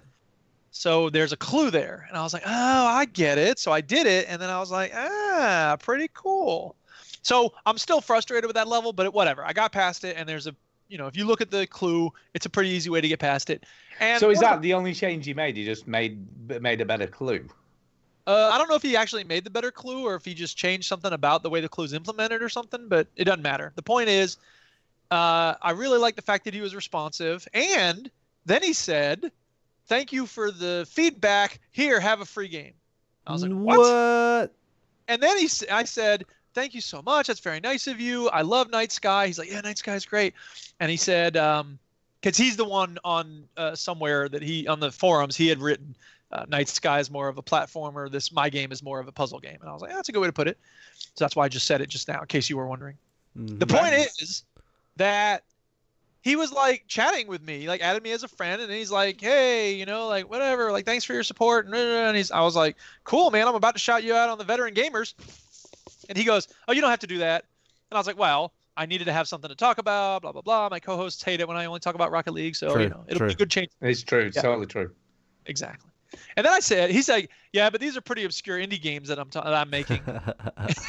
Yeah, we love those. He doesn't listen to the show, clearly. Obviously. Well, listens to me. So I said, we talk about them all the time. We used to play, fucking Killer's Dreams. No, so, go, Luca, go. Yeah. Go. Right. Yeah. No, Luca. No, Luca. No. Oh, get the name right, Chinny. I don't know. Yeah, for God's sake. So the point is that he started sending me codes. He's like, here, take this game code, take that game code. So now I gave So are they all for this game, presumably? What? No, for different ones. No. Some of them for other games that he's made. Ah, interesting. Maybe it's a she. But it was just really cool. So I still have some game codes. Anybody who's out there listening, either live or on Steam, or on the podcast, rather, holler at me on Steam, Duke Scath with 2 A's. And I'll give you a free code. If no one takes it by the end of the show, I'm taking it. Well, fine. Take it. You can have one set of those, but people, holler at me on Steam. So anyway, the point is, Collisions. He's not looking for good reviews, is he? Because I only take money. You don't sugarcoat nothing. I only take cash. Well, I don't know what to tell you. This might be a game that surprises you. It's one of the, the level we're looking at now. There's a little thing that it goes around a spiral, and then there's a lever you got to do. And once I figured out how to do it, I was like, that's kind of clever. And I was very proud. It's one of those things, like in Portal too. A lot of times when I finished a puzzle, I was like, that was pretty cool. I'm proud that I got it. You know what I mean? That's what I call an elegant puzzle. So I think this game has a lot of elegant puzzles. A couple of them that are kind of weak, but whatever. It's going to be a mixed bag. And generally, I love the fact that the developer is such a cool person. So big ups to 2D Engine, and very positive review of Collisions on Steam. It's cheap, but like I said, if you're interested, you can get a free code right now. It's like a mix between Limbo and Pinball. Yeah. It is. Yeah. Limbo. There you go. You tell it. Give it a little bit of feedback so you fuck the name up. It should be called Limbo. Yeah. Yeah. You called it the wrong thing. Yeah. All right. Nice one, dude. Brilliant. Thank you. Thanks to adding to the show. That was really interesting. I'm very grateful that you are here. How about that? Indeed. Indeedy do. And obviously, thank you to 2D Engine for providing codes. Big ups to 2D Engine. You rock. Yeah. So Duke's all liberal, and he's like, oh, we don't take money for stuff. I'm a cheap whore. I'll do anything. Yeah, it will. It will. So you give me what you want, and I'll say what I want. Yeah. Should we spin the wheel? Yeah. Yeah, spin the wheel, man. Spin the spinny wheel. The spinny wheel will tell us who's going to talk. Nice. Somebody in the chat said, when did I follow this channel? I know. Stupid people. And why are you only now looking? I don't know. I don't know. Maybe I was streaming PUBG and you like that or something. Or The Witcher 3. Maybe it was The Witcher 3 and you like... Back when you thought we played a lot of games that you like. Now Duke, it's on you again. This. I don't have anything to talk about. Oh, no. Spin it again. Spin it again. Spin it again. Fine. When did I follow you? Maybe some months ago. God. What the hell am I following? Stu, it's you. Stewards me. Right, the only other things I played this week, I took my little retro pie box round to my mate's house. I bet you did. I did. And we played a shitload of Bomberman 2, man. What a fucking game that is. Bomberman 2 is the best Bomberman. Fucking oh my god, you've sent a link to the NES Bomberman 2. Yeah. Is this the one you played? Yeah, I think so. Not Super Bomberman 2? No, it was just Bomberman 2. Yeah, didn't have the Super version on there. Fucking hell. That's awful. That is awful. But it was still a good game. We still had it is a good Bomberman's Bomberman, isn't it? Bomberman's Bomberman, man. Bomberman. But yeah, you forget how great some of these are. Just purely two, side by side, sit on a couch, 2-player challenge, and it's just so much fun. We were just pissing our sides every time we managed to blow ourselves up, which happened quite frequently. Well, like, oh my god, I thought I was out of the way and I wasn't. Just like, oh, I died. Oh yeah. So good, such a good laugh. We had such a lot of fun. And once I figured out, because obviously you've got to do a bit of tweaking to get 2 controllers working and all that sort of stuff. But once all that was done, it's just so much fun. What controllers are you rocking? I've got a wired Xbox 360 controller and a wired Xbox One controller stuck in it. That is so rad. It's so random. And it doesn't work quite right because all the buttons in the ring, the wrong places for Nintendo games and stuff like that. But it's fine. It's fine. You just figure it out where everything is.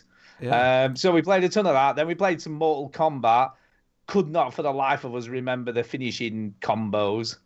So I was like, I don't know. Finish him. And I'm like, I have no idea. I'm just pressing random shit and it just hits him and he dies. I'm like, ugh, I want to rip his spine out and stuff. You forget, right?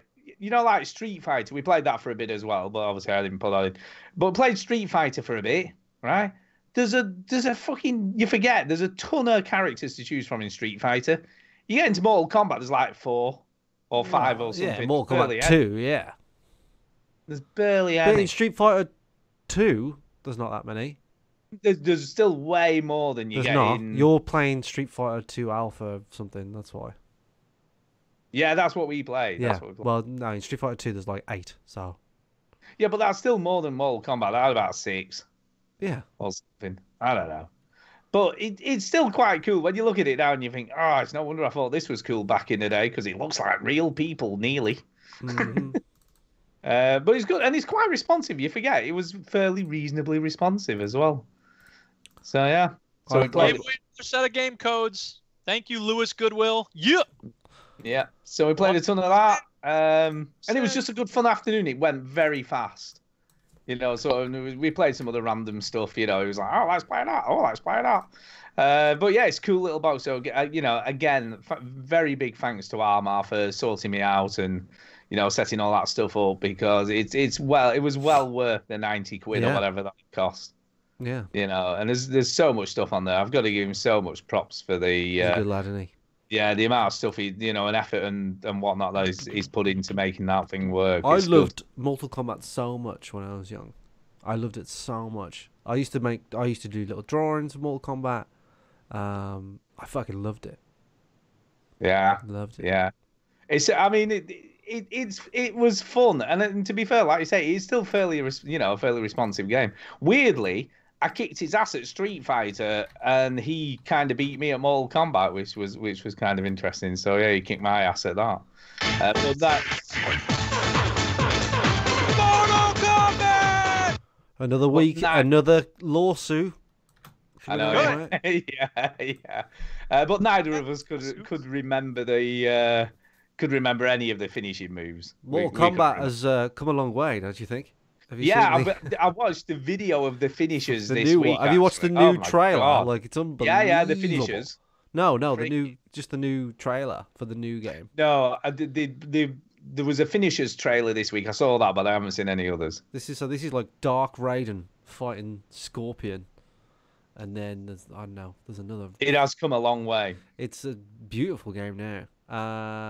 Hey, I'm gonna get Game Pass for the Xbox. Just to play this? No, this isn't on the Game Pass, but the Mortal Kombat 10 is on Game Pass. But all right, okay. I'm getting Game Pass because Crackdown 3 comes out, and it's just a good deal. Like, you look at the deal, and it's just a fucking good deal. To be fair, you can get the first month for £1 anyway. Yeah, but yeah, So it doesn't yeah, matter. exactly. But like, you know, whatever it is a month, it's just a good deal. And I'm just like, you know what? I want to play some new games this year. I'm trying to play more new relevant games this year, and the Game Pass will help towards that. So, yeah, indeed, no. Look, I mean, I've got to say, I'm watching Mortal Kombat here, obviously on screen, and I'll be honest, if I was good at this game, I might kind of enjoy it. It's brilliant. Like, well, I played Mortal Kombat 9. Brutal, though, isn't it? It's just unbelievable how cool it is. Yeah, they really go all out. They give people what they want. They know what people want from Mortal Kombat. Oh yeah, they want brutal shit, man. Yeah. I mean, look at that. That is just ridiculous. That's great for our audio listeners there, Stu. But they can hear in my voice how ridiculous that is. Yeah. The key is that they hear our voices. Oh, look at that! Wow, shit! He just split him in half and chopped his head off. Literally pooping my like pants. football. How cool that is. Brilliant. Yeah. All right. That's it. Is that it? Are you done? No, I've got another game. I've got another game. Oh, you've got another game. Impressive. Just keep going. Keep on going, man, with the show that just keeps on giving. Doesn't end there. Last week I talked about how I bought Blops 4. Oh, that's right, you did. Right. And I said, you know, Blackout. I only really played the Blackout mode. Blackout mode's good. You know, like I like Blackout. It's all right. Played it some more this week with the people that I used to play Call of Duty 4 with. You know, Damo. I mentioned Damo last week. You did. And a few of his friends and stuff that I met through Call of Duty 4. Haven't spoken to them for a long, long time. And you know how lads be. You know, you don't speak to each other for like 10 years, and then you play a game and it's like you never were apart. And something just clicked, like this week when I played Blops Blackout, and I went, I fucking love Blackout. Now, is Blackout the version of PUBG? Is that the imagine PUBG, but it's not shit. You see, it's weird, right? Because I work with a lady whose husband's a massive PUBG fan. Yeah. And plays with his best mate, you know, and they love it and they play loads of it. They both got Blops, you know, and he just couldn't get on with it. He just went back to PUBG. No, I think I agree. No, look, don't get me wrong. I fucking love PUBG, right? I love PUBG. I was playing PUBG yesterday with the PC crew, and I played the new Snow map, right? I love PUBG. But everybody will admit that PUBG controls like the guy is blind, right? Like he cannot see. Like he controls like he shat himself. He controls how you imagine Theresa May feels, right? When she's dancing. When she's dancing, right? That like Theresa May dancing is the best way I can explain how PUBG controls. All right, it just looks awkward and odd and jank. But Blops is this polished AAA stab at it, all right? And I know that Fortnite exists, and but Blops is like serious to a degree. You know, you can buy stupid like clothes and stuff, but you know, it's cool. And you know, you have to change a few options. Like by default, to pick up shit off the floor, you have to hold the X button. I'm playing on the Xbox. You hold the X button, square on the PlayStation. But in the options, you can just change that to press. So if you change it to press instead of hold, you can pick shit up quicker. There's just lots of little things you start learning. You start understanding what you're picking up. Like any game, it's very intimidating. Multiplayer games are very intimidating when you first play them. So when I played it last week, I was kind of like, yeah, it's good. I kind of get it. This week, I'm like, I just want to play Blops. Like, that's all I want to do is play Blops. I love it. Last time you heard Chinny say that about a Call of Duty game. Yeah, exactly. I know. I bought every Call of Duty game, right? Every one. I've never missed one. And this is the one that I go to bed thinking about. I haven't done that since. See, they did the right thing. Yeah. The last one I did think about was probably Black Ops 1. Was the last one that I thought was really good. You could have been thinking about this, but do you dream about it? Yeah, I did. I did dream about it. You probably do because you're fucking playing it too late. I dreamt about it last night. I dreamt about it. It's Jason said it's PUBG. That's not a healthy thing, Chinny. No. Oh, stop it! Everybody dreams about video games. But I don't. Well, Yeah, you're a you did. weirdo then, and Yeah, you don't yeah. belong on the show. I was so obsessed with Batman Arkham Knight that I dreamt about that once. Yeah. But anyway, Games. yeah, I just absolutely love Blops. So it's a free weekend. It's actually Blops is free till the 24th, but only the blackout mode, right? So people Yeah, but listening. it's probably like 1 billion gigabytes download. Oh yeah. I don't think it is. I think you actually only download the blackout bit. Yeah, but it's still be like 80 million gigabytes. Yeah, but just fucking download. It's free. What do you want? Right. Is So. it Blizzard BattleNet? Huh? Is it Blizzard on BattleNet? I don't know. I don't know what the answers to your questions. You gotta Google this shit, right? Yeah, yeah, it's not on. It isn't on Steam, is it? I don't think. No, starting or BattleNet, we'll find slash out. care, right? But it's the blackout thing is free, and well, it is on Xbox anyway, Duke. So you can put it on there if you want. But so I told Marsh, I said, Marsh, blackout is free. Marsh keeps bothering me to buy Battlefield 5, and I don't want to. And I said, look, download blackout. It's free, and I'm obsessed with it. And he downloaded it, and we played it today, and we played it. This is the important thing. I didn't really like it that much on my own, I have to admit. And I don't now, really. But that's like PUBG. I play PUBG on my own. I kind of drop in, I go, yeah, this is okay. It's a bit boring. For free. But, like, when you play it with people that are good and that are fun to be with, right? And it's like when I played PUBG on the PC and with all the phrases and all that, like, we just have a laugh, you know? You just have the old school days, and you're just having fun, and you're just having mad jokes, and it's just fun. It's just fun shit. But also... 85 gigabytes, you gotta be shitting me. Just fucking download it, dude. I don't have that kind of room. Just get a fucking hard drive like a normal person. Look, Duke, just buy a new hard drive just so you can play this demo. I have thought about buying a new hard drive, but that seems a little... you'll have to get a hard drive for your Xbox. I'm afraid that's just the way Not my it is. Xbox. I'm getting it for the PC.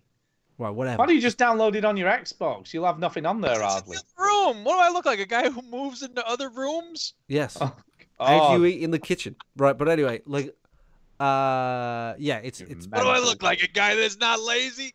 Hey, the Probably Okay YouTube channel is watching us. That's Sean. Hi, Sean. He's uploaded some recent videos. It's a very good YouTube channel. You know Sean, Duke? Yes, I do know Sean. I just found the audio clip. What do I look like? A guy who's not lazy? Sean made one of my favourites. Sean does sketches on his YouTube channel, and one of them made me laugh so much that I had to message him and say, I don't know why, but I find this sketch... All his sketches are very kind of... I don't like Monty Python that much, but they're very Monty Python-esque. But, you know, like, the one of them is called Complicated Chess, and it made me laugh so much. I don't know. I watch it about once a month, Sean. So thank you so much for bringing that into my life. And I get notifications every time we upload a video. So Probably Okay YouTube channel is what you should check out. But anyway, Blops is good. I fucking love Blops. Blops is badass. Let's get on with the fucking show because I'm bored. Yeah, we done. Is that it? Yeah. That's everything we've been playing. We're fucking done. There's only one news story I've documented this week, especially for Duke. Oh, snap. Yeah. This is a special news story. Well, you can read it out. I am going to read it out. Putting news first. Duke, you're going to love this because Minecraft finally adds composting to the game. Why would I love that? I don't give a shit. Because you fucking like farming and stuff, don't you? And stuff. Sometimes. So there you go. Maybe. Go ahead. Roger. So it says Minecraft was released in 2009 and since then has been updated constantly. Updates have added new worlds, new creatures, modding tools and more. But finally, after 10 years of waiting, Minecraft finally has composting. Sure, the last major update for Minecraft added cool underwater sea life, but can a dolphin turn useless plants into fertilizer for your farm? No. Instead, you'll need the new composter block. This new block, which was added in the latest PC Snapshot update, allows players to turn old plants and veggies into useful bone meal, which in Minecraft can make plants and trees grow faster and bigger. The new composter can be built using a few pieces of wooden fencing. Once built, players can simply throw some unwanted seeds, plants and food into the wooden box. Once enough organic materials have been added, players are able to harvest some bone meal. I don't know if we need a blow-by-blow of how composting actually works. It's cool. Look, it's just telling you. Just telling you, right? You asked me to read it, so I fucking am, all right? Yeah, that's cool. Moving So on. there you go, Drew. Your farm will be even more realistic. I was thinking about playing Minecraft today because I saw that it updated on my Xbox. Probably not this, but something else. And it's just a relaxing game, isn't it? It can be. Just like... And you know what I realized is that someone posted something about mods on Minecraft, because every once in a while I'm on gaming suggestions on Reddit, and every once in a while someone will ask for a game that I'm like, yeah, I would also like to know that kind of game. And someone said, you know, hey, my friend, I like Rust and the Forest and that, and what's a game like that we could play? And that comes up a lot, actually. But someone said, have you tried modded Minecraft? And he said, this mod in particular I found to be very helpful. And I was like, you know what, it's been a while since I've tried to mod Minecraft. Let me see what they got. And it used to be that you just had to go wading into a sea of chaos and garbage if you wanted to figure out how to use the mods and where to find them and all that. Someone finally made a wiki with like guides on how to get started on them. I'm like, thank God. So I may be doing some modded Minecraft soon. There you go. Minecraft never dies. It never dies. Did you see that somebody made the PT level in Dreams? What, is Dreams out? Have I missed something? No, the beta is out.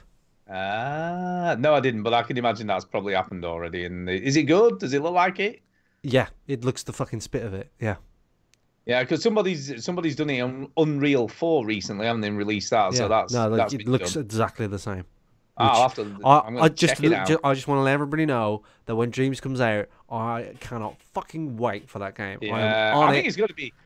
And right. I know this is a bit we of could a even fun. do this, right? Where eventually, when I make a game in 10 years, Stu, you could review it. I know. Yeah. But yeah, I was going to say, I know this sounds like a bit of a pun, but it possibly is going to be a game changer. See what I did there? No, what did you do? Yeah, whatever. But yeah, I think it's going to be amazing. But we'll see. It's coming soon. I cannot wait for it. I'm so fucking pumped. You're so pumped. Pumped. Right. Yeah, is that it? Are we done for that's it for news? There isn't any more. I couldn't be asked. Fuck news. So fuck the news because who cares? So let's get on to some emails because we've got a freaking shit ton of those. Oh yeah, everybody ready for the jingle? You thought I was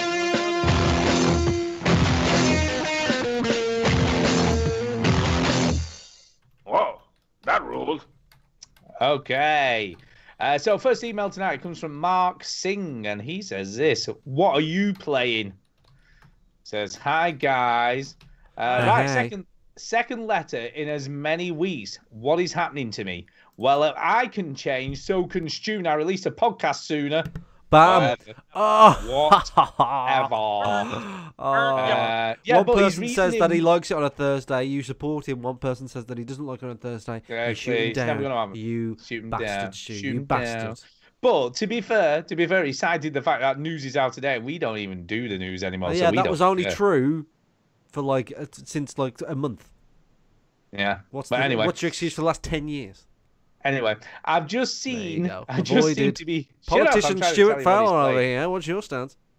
Yeah, wow. Right.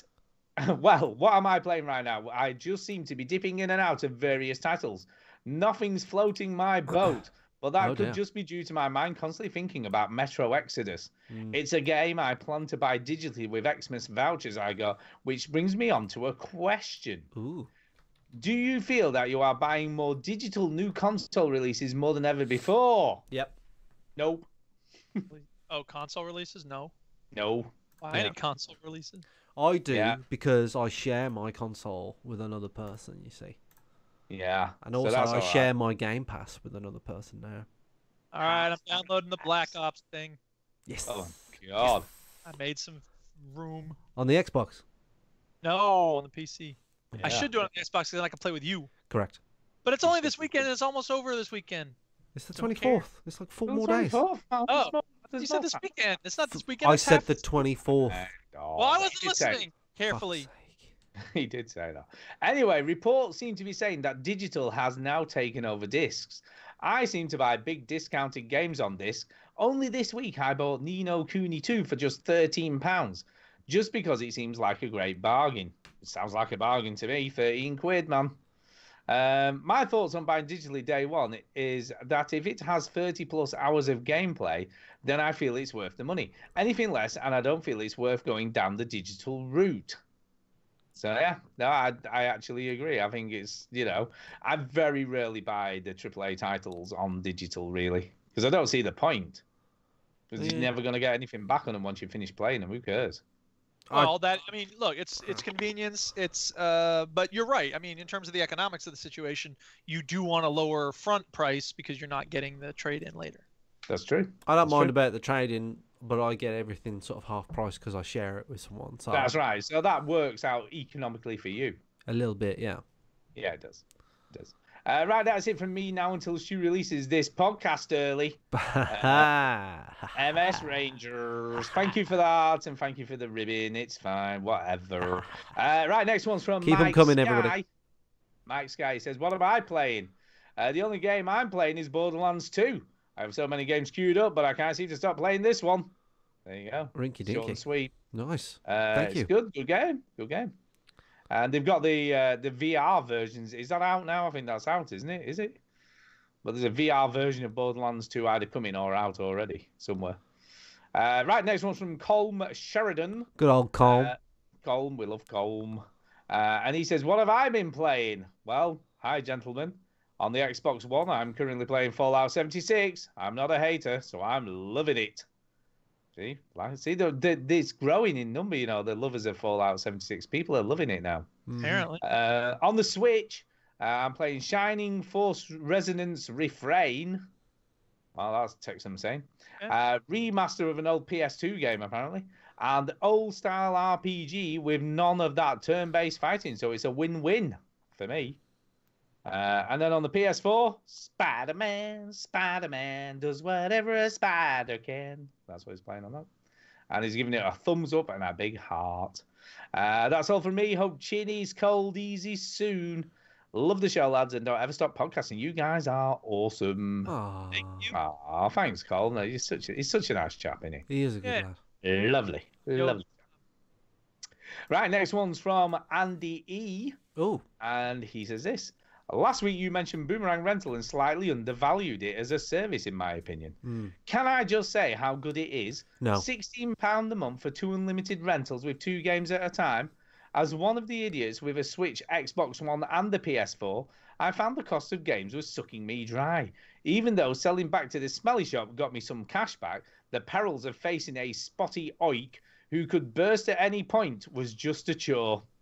At the moment, I have Just Cause 4 and Detroit Become Human, so the game selection is decent. No good for Duke, who I applaud for not getting sucked into shiny new things trap, but for Shoot, it seems like a no-brainer to remaining a tight arse. Keep up the good work. The reason why I don't like them is because they caused my identity theft. They did. So, fuck them. Yeah, if I ever set up an account, I think I'll just use some random password I've not used anywhere else ever. Yeah. And just set up a new Gmail account. It was nothing to do with the password, though. They got into their thing or some shit. I don't know. Yeah, well, they've probably got your password and email address, and then they just use it everywhere, don't they? That's what they do. No, they got my card fucking details. Is that what they do? Yeah, so my card was like... and I broke down. I was in... where was I? Warwick? What, you cried? No, I emotionally broke down. Where was it? Yeah, I think I was in Warwick, right? And my car... Remember my Ford Fiesta, Stu? My car... I do. Like, me and Matt pulled up to a meeting... And then as I parked the car, I remember just hearing like a clunk like that, all right? And I went, I'm not a mechanic, right? But that didn't sound very good. And then I could feel the clutch just didn't feel good. I was like, oh no. The clutch had gone, completely snapped. And as I went to pay, like, I went to pay for something. Like I think we were stranded, so I was going to buy some food or something. And... my car got rejected. I was like, what the fuck? All right. And I was like, do you know when, like, I mean, it's two random things, but like, because they were so random, like my brain was trying to put them together. Do you know what I mean? Like, is my card not being accepted because I broke down? Like, because I rang the RAC, right? The recovery people. And I said, yeah, da, da, da. And I was like, maybe it's something to do with that. Like, the bank have seen that and they think because Warwick isn't by my house. And I was for about like 15 minutes. I was like, what the fuck is going on? And then I found out through the bank. He says, 200 quid's been drawn out. A loan's been taken in your name from a different bank. Brilliant. All this shit. And this is the shitty thing, right? This is the real shitty thing that they did, Boomerang Rentals, is they didn't own up to it. Yeah, even though it happened to hundreds of their customers. They never said, yep, we fucked it up. See, that's what I was saying about the developer responding to me on Steam. I'm often much less worried about the actual thing the person says than I am with the kind of interaction they have with you when you bring up some problem. Yeah. You know, that sucks. I mean, don't get me wrong, it does matter what you actually say, but it's so important that people are like, look, we messed up. Here's how we're going to deal with it. Or thank you for your feedback and let me try to incorporate that somehow. They did say, like, oh, we've got like a great new security system now. And it was suspiciously lined up to this whole fiasco. And like, but like, if they had said like, yeah, we fucked up, we've got a new system now, we're really sorry, here's some incentive to stay, right? I'd be like, okay. What was it? Xbox gave some free shitty game once upon a time Undertow. for the rendering. Undertow. Yeah, like that didn't really matter, but it was a nice gesture. But like, if they'd have said, like, here's a month free, or here's like 2 months, anything, I would have gone, hey, all right, it happens. But they just went, no, it wasn't us. So I went, fuck them, fuck them, and fuck video games because they're stupid. Don't sell someone a car once, you sell them 5 cars over the course of their life. Yep. There you go. Anyway, thank you, Andy. I hope you have good luck with the Boomerang rental service. Right, anyway, the next one is from Antonio GH Rocco. That's my dog. He says, this is what they call an email. Good evening, my fellow gamer pals. Hello, hello. Hope you lot are doing good. Saw the tweet about games I've played, and I thought I would bite. Nothing too special on my end in terms of games to play, but I have been bashing out Beat Saber on the PSVR when I can. And even though the shelf life, of the PSVR version is dramatically lower than the PC version with the absence of mods and additional tracks, it's still a really good time and even a fun way to get a sweat on. My friend, Marmite, who I went round to play the Raspberry Pi Retro Pi thing with, he absolutely loves Beat Saber on the PC and is playing it. He's got HTC Vive, and he plays literally just in his boxer shorts because he gets that sweaty playing it. Yeah. He said he's seriously burning the calories, and he plays like on hard and expert all the time, and he's like, you fucking burn loads of calories. It's a very active game. There you go. Not that he's as fit as a butcher's dog. He goes fucking running every day up mountains and hills and stuff. I don't trust people that do that. Yeah, it's super fit. Run for fun. Run for fun. Life. Like in Back to the Future 3 when he goes, do people still walk in the future? Of course they walk. They run. And he run says for me, fun. Run for fun? What kind of fun is that? Let me fucking finish, Stu. Fucking shit. Fuck you. I'm not speaking for the rest of the show. Fuck you. I thought you'd finish without Joe. He just kept going. He said to me, look, what I got for Christmas, Ryan, I was expecting some sort of gadget or something cool, and he'd got some fancy, I don't know, super grippy running shoes for going up hills with and mud and stuff. And I was like, okay, they're cool, I guess. I don't know, running shoes. I don't know. But anyway, he carries on. The Resi 2 demo was worth a play on 2 platforms to me, and all I can say is, boy, howdy, I am excited. So much so that the thought of an Xbox One X to play this in top quality came across my mind. Don't judge. That, or could I just get PC version if Xbox One version isn't the best? That would be the smarter option, right? Been trying to catch your streams when I can, Mike. Keep them up if you can. Anyways, no question or a quiz for you lads. For me, as this is kind of off the cuff, and I'm obviously not as dedicated as people like Lewis and Derek, but, what can you do? Keep up the constantly mildly amusing quality that I've grown to love over my time listening, and cheers for the work you put into this. Cheers, lads. GHPS. Oh, Duke. Rocket League soon, pal. Don't worry, Yeah, we shall soon. Yeah, Rocket League, baby. That's what I'm talking about. Oh. Right, here we go. Here we go. Frick me. Wall of text time. Wall of text. It is indeed. And he's entitled this Dreaming. Yeah, so this is what it says. Last week, someone used a communication device to ask what games you veterans have bashed in the past, only to see rise above them all. Well, dear veteran listeners, after an E3 years back, I emailed the veterans to find out if any of them were excited for Dreams, which is only coming to the PS4. And as you heard last week, yes, Chinny's very excited. Yes, indeed. Indeed, he do.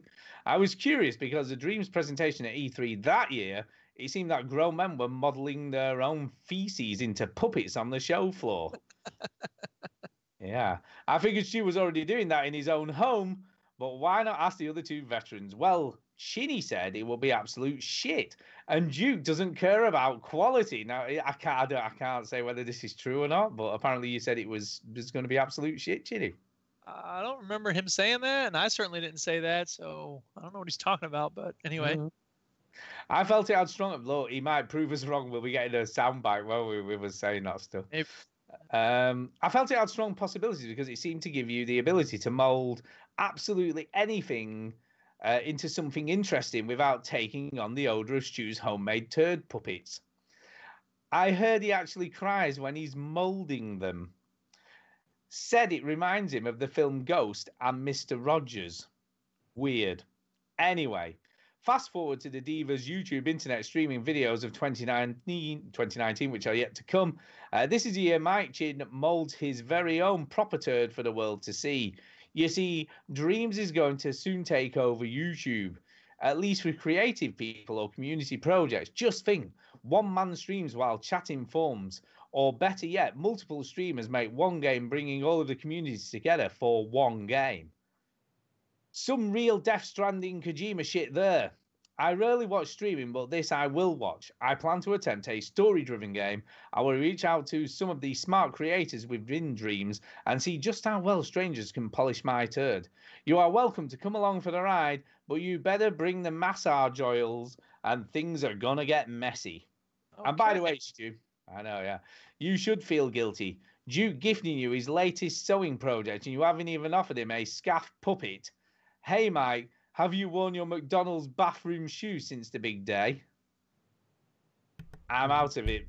What? I have no idea what he's saying. Anyway, I'm out. But remember, boys, keep on sagging. I have no idea what any of that meant. Have you worn? Let's pause. All right, Jason, you're reaching a point where we're having trouble understanding what you're even saying. Have you? Read the last bit again with the what about me. Let's try and break it down.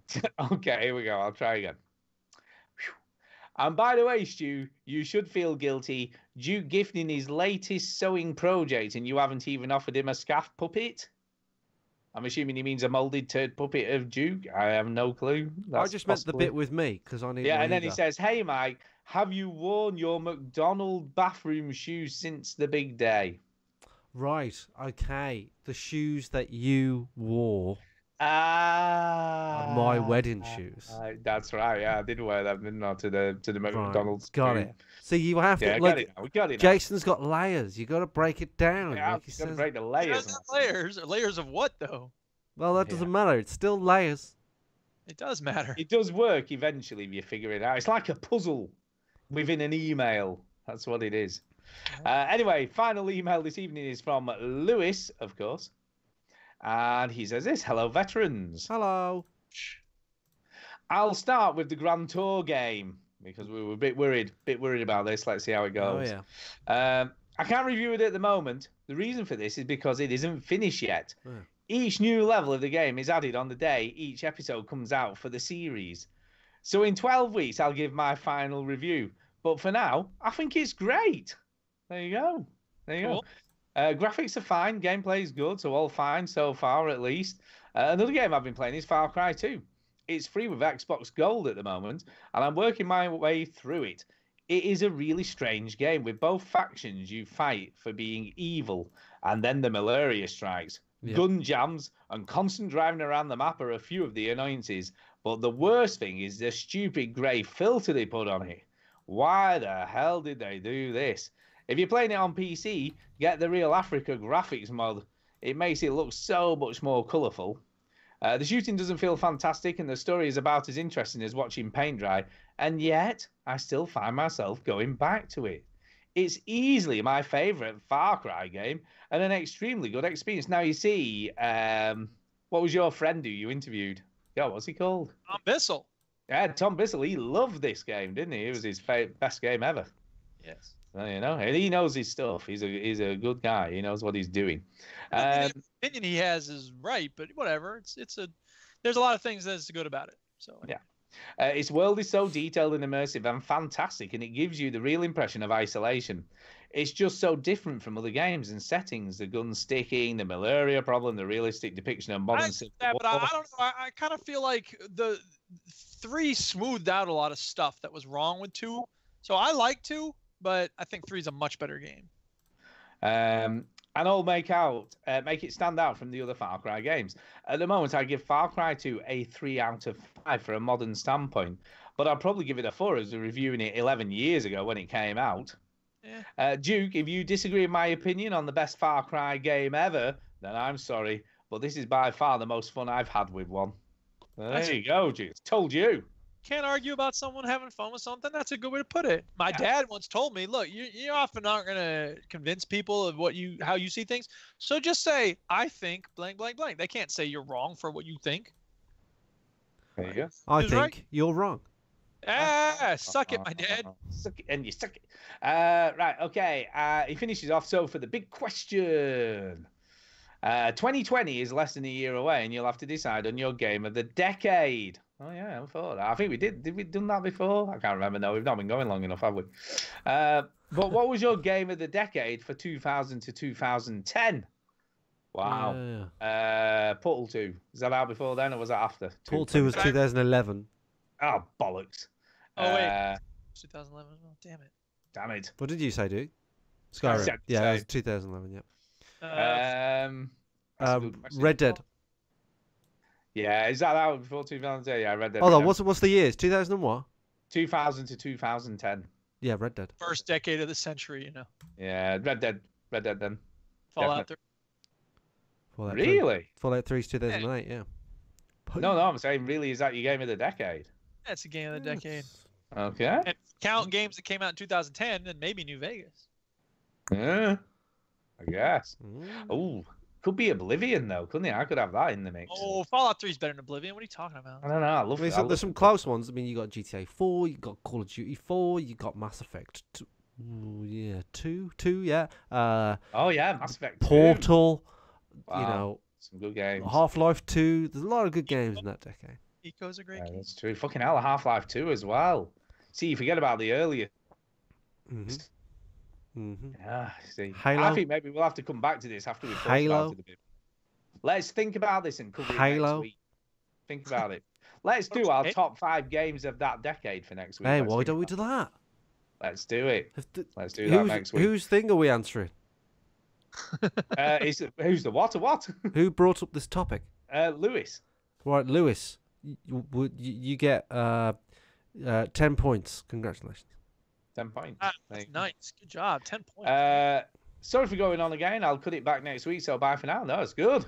That's really good. So yeah, we'll cover that next week because I think we need to give it a bit more time to. That, Stuart, is a fat, juicy topic. It is definitely a fat and juicy will topic. Be addressed for next week. It is. It is. Right. So what's the homework? Everybody has to present their top 5. Top 5 games of the noughties decade. Yeah. Top 5 of the noughties. I like it.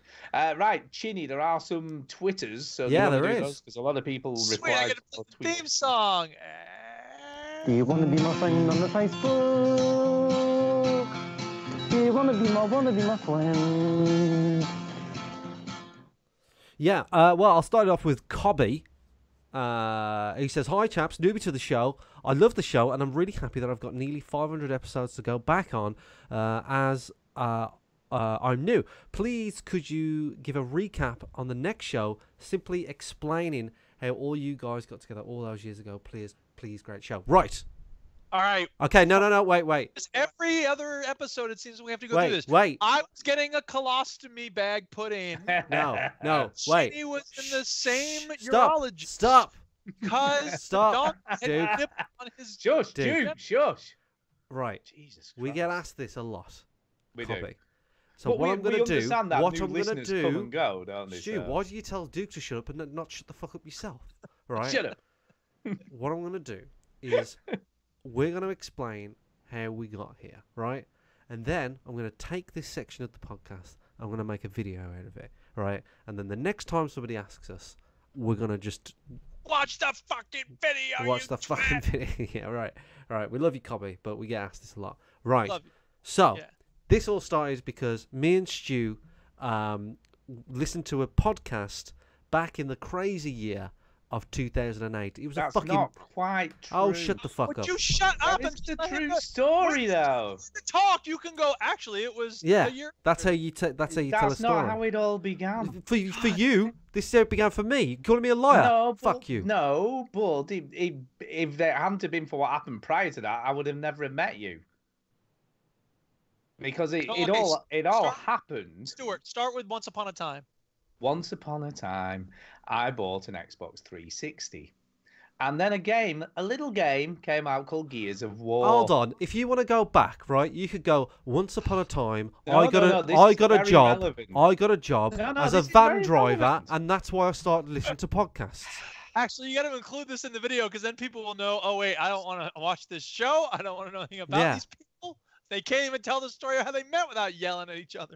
I know, we always yell I've at each other. skipped certain parts of the story to Yeah, get but to the this is point. important. It's an important. It's not that important that Yeah, you met the 'cause people are host gonna know of what the really thing happened. in Gears of War. Yeah, because, right? And this is the important part of the story that you just want to miss out because you don't care anymore. Sorry, God, how do you have to keep ramming in his face that he got it wrong? Right, all right, okay. So anyway, I was playing Gears of War, and it had a feature where you could leave it open to any random player to come and play a game with you in co-op. So as I'm playing along, this player drops into my game, and that player was what was he called? The guy off the podcast. I can't remember his name Host? now. How bad am I? Yeah. God, what was he Turns called? out, actually, that was Jason Gallagher. It wasn't Jason Gallagher. What was he called? I don't- Who was This the is why we co-host skipped on- this part. Yeah. Right. If you Anyway, don't but know listen, the fact, listen, if you don't know the facts, you can't tell it. Fucking I shut up. can't remember his name. But anyway, he dropped into the game, and it turned out he was a podcaster, unbeknownst to me. And I listened to his podcast, and that was the podcast that you and I then met on, and that's how I became a host on the podcast. So that's how it all kind of started, Oh my really, God. I guess. That was the most boring. But this is the way. important bit, because if I'd never met him, I'd have never become a podcaster, and we would have never met. Let me tell you my vote, because I can't use any of that audio for the video, because that was awful. Right. It was pretty bad. Right. In 2008 was a crazy year. You know, shit was coming. There's things were sticking to ceilings. It was madness, right? And then podcast was out, but people used to download them on their iPads and iPods, not iPads, iPods, and be like, you know, what the fuck is a podcast? And I used to listen to a gaming podcast. Stu listened to that same gaming podcast, and then they asked for people to come onto the show and call in, like actually on your phone. So they called me in, and I heard Stu on the show that I called in on, and I talked about some stupid game, and Stu talked about some stupid game, and I thought, Stu's got a stupid voice. I don't know. I'll never speak to that guy again. And anyway, a couple months passed and all that sort of stuff. I went on the show a couple times. Stu went on the show a couple times, and then Stu got asked to host a podcast for a website called the 035s, which is for people that are over 35. Ironically, I wasn't over 35. I was 23 at the time, but that didn't seem to matter for some reason. So Stu hosted this show with a couple of the guys. Then I came onto it eventually. Diablo. Diablo. And then you know, that show, they kind of dropped off. The other 35s went away, turned into something else, G4TE, and then that kind of went away. It's a long story. And the other 35s wasn't a thing. Duke joined us in about 2009. And then it's been the three of us since about 2009. So me and Stu have been podcasting since 2008. Duke joined us in 2009. 2010, we changed our name to the Veteran Gamers because it felt like, this just felt like our show. It didn't really feel like it belonged to that website, and that website was going kaplunked. So we've been the Veteran Gamers since January 2010, and we've kept going. And the very, very first time we ever met in real life was in 2018 in Manchester, and that's it. We've been podcasting every week. We never miss a week on podcasts. We've never, really fallen out. We've had big debates and stuff, but we keep coming. And I probably speak to these two guys more than I speak to family members and friends. But in that, they've become my closest friends in the online world and now in the real world. So that's how we all met. It is amazing how many sort of friends we've made as a result of doing this. And the cool thing is, I mean, like the side story is, I also did another show called The Overseas Connection, which was part of something else. And now Greg has taken that on and done all sorts of stuff with that. But like people who listen to our show met each other through our show and then start their own show. And now there's about like 5 or 6 shows that have started because of our show, and it's all cool. So there's lots of, not only is it cool that we all met, but there's also other shows, and they're all getting their own listeners, and they're getting, I don't know, it's all cool. It's wicked. It was Darnell Jeff, as he was called. Darnell, but he had a weird name, and he used to say, "But don't ask about the whatever at the end of it." It wasn't that interesting. I can't remember now. But right. Darnell, yeah. I asked people. So thank you, Cobby. Thank you for listening to the show. And you probably won't ever listen to it again. I understand. So he's probably had enough now, man. Matt from Western Supermare on Twitter says, "Can't kick the ACO Odyssey habit, mate." So that's Matt. So he's playing. I asked people what they were playing. He's playing Assassin's Creed Odyssey. I will get to it. I need to play Origins. John Mouse, friend of the show, says FIFA on the PlayStation 4. He's always playing that FIFA. Colin Long said he's horribly addicted to Settlers 3. I don't know what that game is. Settlers 3. Anybody? I think it's like a real-time strategy thing, isn't it? It's a version of Settlers of Catan. Right. Well, there you go. Good old Collie Wally said... Oh, no, this is on GOG. This is like ancient. 1998 this came out. Wow. It is real-time strategy. Oh, there you go. Yeah, I thought so. Thank you, Colin Long. Look at me with my gaming knowledge. Collie Wally said God of War, fucking amazing, he says. Good old Collie. Paul Stuntmaster says... yeah, that's good to hear, Colin. He's just acknowledging Collie Wally's tweet. I don't know why I read that. Thanks, Paul. Lewis Danson says, currently playing Berserk and the Band of the Hawk, a bit like Dynasty Warriors with Dark Souls style bosses, although it's not that tough. I don't know anything what he said there. Fletcher said Octopath Traveler on the Switch. Yeah, time vanishes when he plays it. Tim Wilson said he's playing We Happy Few on the old Game Pass there. That's new on the Game Pass, isn't it? We Happy Few. Yeah. Yeah. Somebody's got to play it. I'd be interested to know what it's like. Somebody's got to play it, I suppose. And he's just got Black Ops 4. Hey, Tim, you should be playing with me because that's a badass game. Kim Woods from the Overseas Connection says she doesn't say anything. She just posts a GIF of Red Dead Redemption 2. Kim, you're a smart woman. That is the correct answer. That's the only thing you should be playing. Cobby tweets us again saying Skyrim Special Edition. Duke, a man after your own heart there. Yeah, that's right.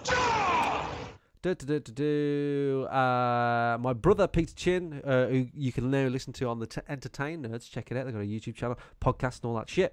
He said, "Whoop whoop, Detroit, baby, it's ace." He likes it, Duke. I don't know what we're gonna say about that. I don't know. I can't say anything personally other than he's. Yeah, that's true. And what else have we got here? I might have missed a few. Can I ask you? Whoa! Just a minute. Just a cotton picking minute. What? When did Pete pick up a PS4? He had one for his birthday, and actually I think I heard him say that his girlfriend, now fiance, by the way. Congratulations to my brother. Oh, congrats, Pete. His fiance brought him Detroit. That was incorrect, Pete. I brought you Detroit. You forgot. I heard him say, Shell bought me so Detroit. I was ungrateful. like, you fucking, I bought that. So ungrateful. I know what he's like. He'll say, no, I didn't. But I heard you say it. Got Anyway, recorded footage, man. Rob, VTS, Mr. I took ages to get a chicken dinner. Rob said, been playing The Forest with about 5 of my friends online. Loves that game. The Forest. Did you play The Forest, Duke? Yeah, it's good. It's hard by yourself. I think it's probably better with a lot of people. And I don't like the cannibals. I feel it's been a while since I played. I actually installed it recently in order to play it again because it had been a while, and I think it got out of early access. But I had to delete it today in order to make room for Black Ops 4. Yeah, because that game is enormous. So it's Chinny's fault. Peter Robson said he's been playing Diablo 3. I never played a Diablo game, but he's also been listening to all of Caliphate on Chinna's recommendation. Caliphate is a podcast about ISIS, which is a very uplifting topic, I often find. Yeah. Port Tuscan says he's currently working on platining Detroit and God of War. Fuck that. No way. I've only got 1 platinum on my place, and that's Spider-Man. Ben Lembeck says the Long Dark just keeps bringing me back for more.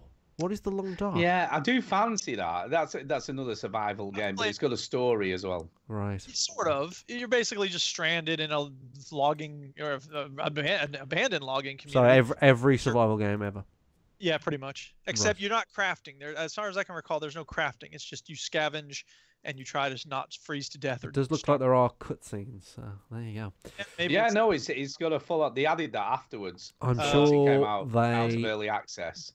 Do Seth McNitt, friend of the show. Seth, before we all met, was the only person that had met me and Duke. But now we're all met. I don't know what the point of that stat was. It was a non-stat, so I apologise. Please delete that last 10 seconds from your brain. Seth McNitt, give Gorogoa a go, as well as for another good puzzler. Gorogoa?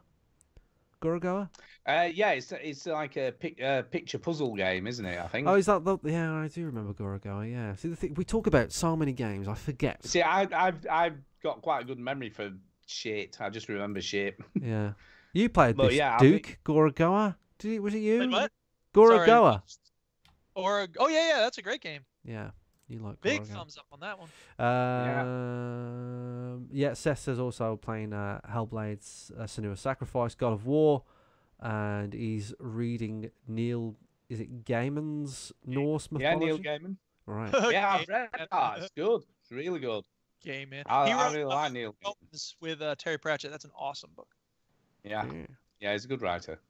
Yes. But I listened to it on Audible. I listened to it on Audible, and he narrates it as well, and he's a really good narrator. And he often goes into airports when he flies, and he'll go to the airport bookstore and sign copies of his book. So if you're ever in an airport and you want a copy of a Neil Gaiman book with his signature in it, look in the airport bookstore to see if he may have come through recently and signed it. Yeah. Fuck me. I've just nearly fallen off my chair. Why? Because... You're going to release the show on a Monday? No, it's never happening. No, because I don't know why I was looking what demos were available on Steam. You know, if there's anything worth downloading to play for next week or whatever. Half-Life 3. Yeah, that's not there.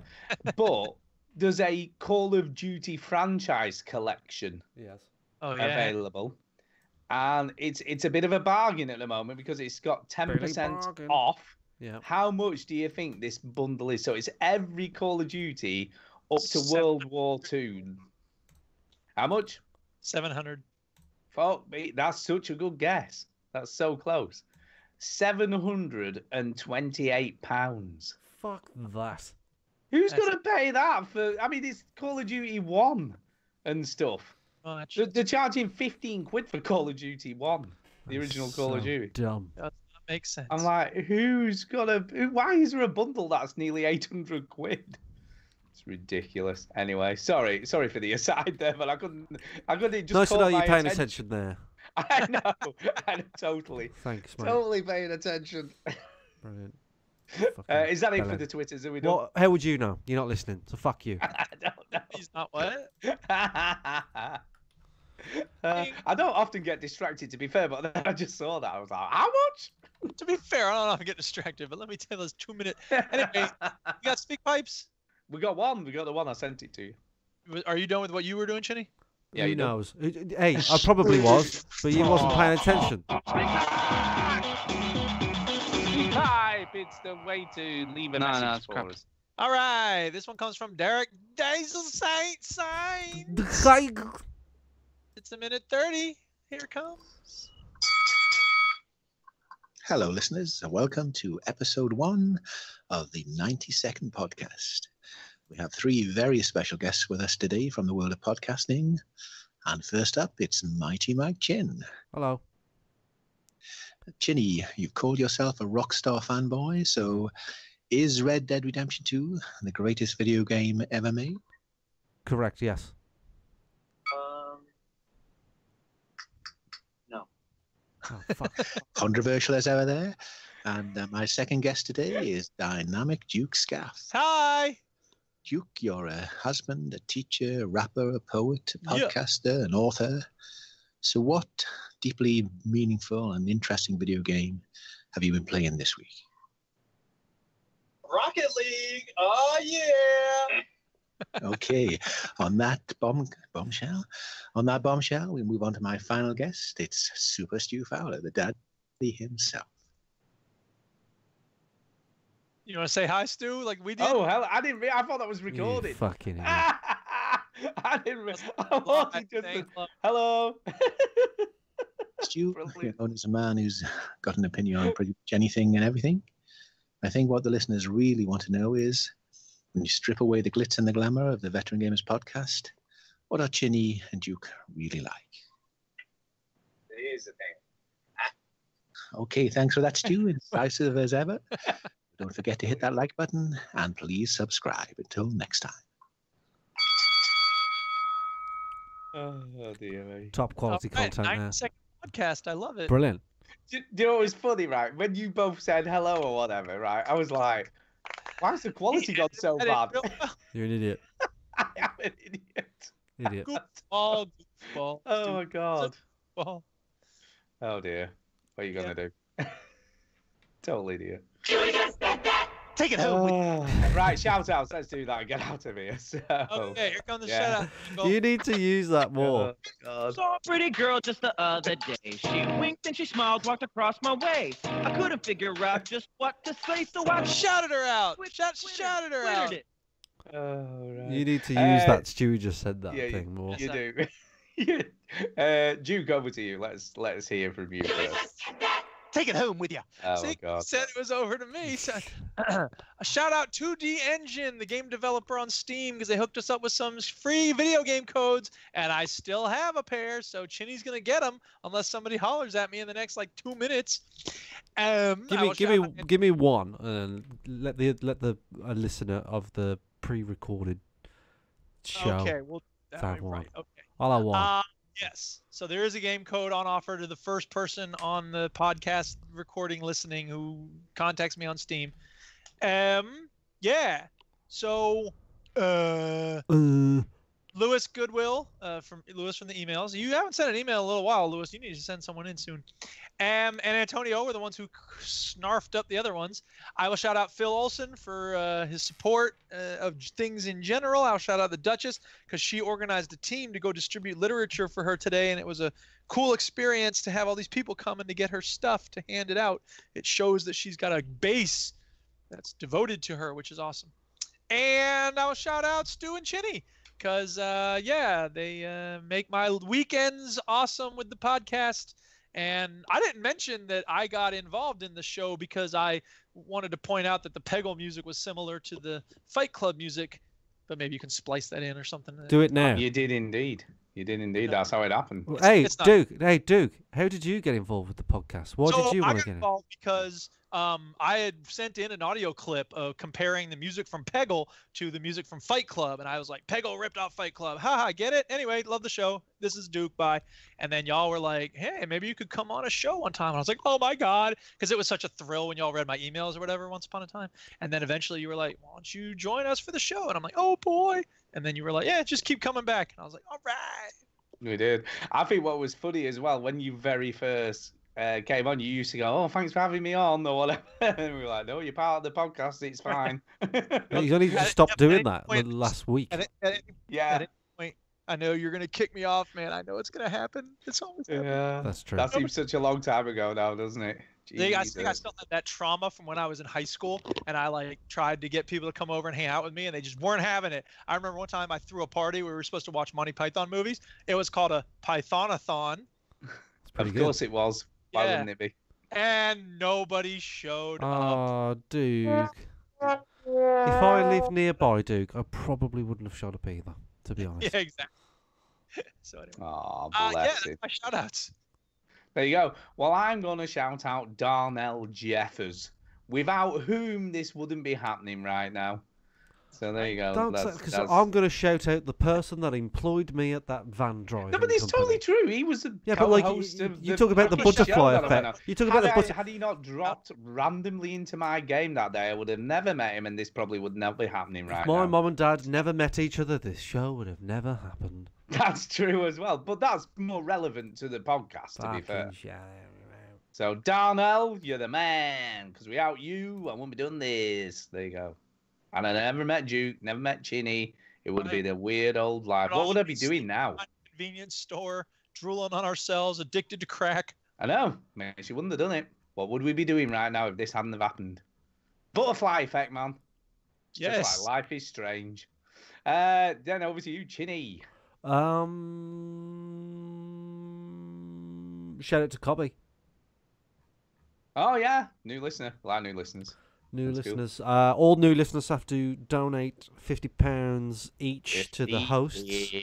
Everybody's done it. Lewis has done it. I mean, he's everyone does it. He's a young chap. Do me a favor, people get it in by the first week. We don't want to have to track you down and be like, I don't like breaking legs. I don't like breaking legs at all. Yeah. But you know, and people are always like, "Well, I only listened once," and I'm like, "No, we know you downloaded at least 2 episodes. Yeah, we got the stats. Oh, come on, we got just make it easy for all of us, would you? We got the data. Okay, we know what's going on, right? Yeah, so, we're not idiots.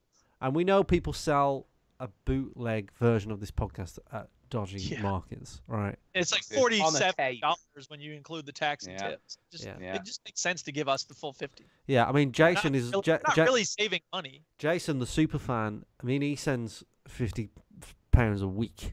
That's because he didn't realize he didn't have to do that every week. But we're not going to tell him. No, he's you know, we set up a Patreon, and but it's our own version of Patreon. It's called Pastreon. You also get a free pasty every week. Yes, yeah, you get a free pasty, but they don't come out every week. They stack. So every 10 years you get like 3,000 pasties or whatever. Yeah, yeah. Are we done? I think we're done. I really do think we're done. Jason wants his money back. Not surprised. It's not a pyramid scheme. It's a multi-level marketing scheme. It is. It is true. It is true. Yeah. Yeah. That's it. I'm done. We're done, Duke. We're done. Duke, we're done. Play the fucking tune. End the fucking show, Duke. Fuck. Oh no. End of the show. Yep. You fucking pricks. Turn the podcast off. Oh, wait, you don't need to do that because it'll turn off when it ends. Another podcast, you ungrateful fuck. So there you go.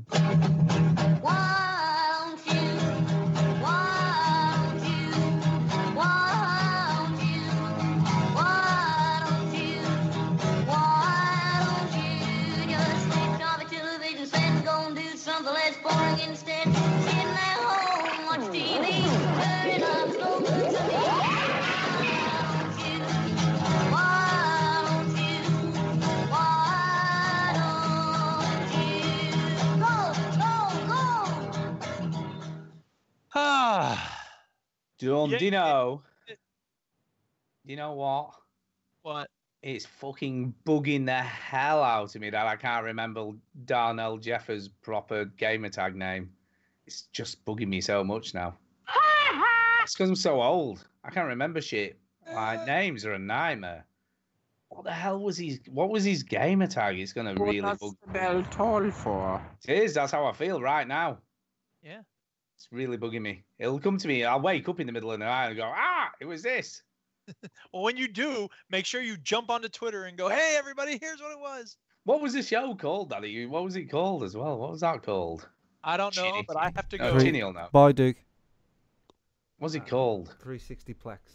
Yeah, let's have a look. See if it could still be on iTunes because these things It wasn't last Guns, forever. was it? That was somebody else. Guns. It was. It was something weird like that, wasn't it? It's gonna bug the hell out of me, man. Let's have a look.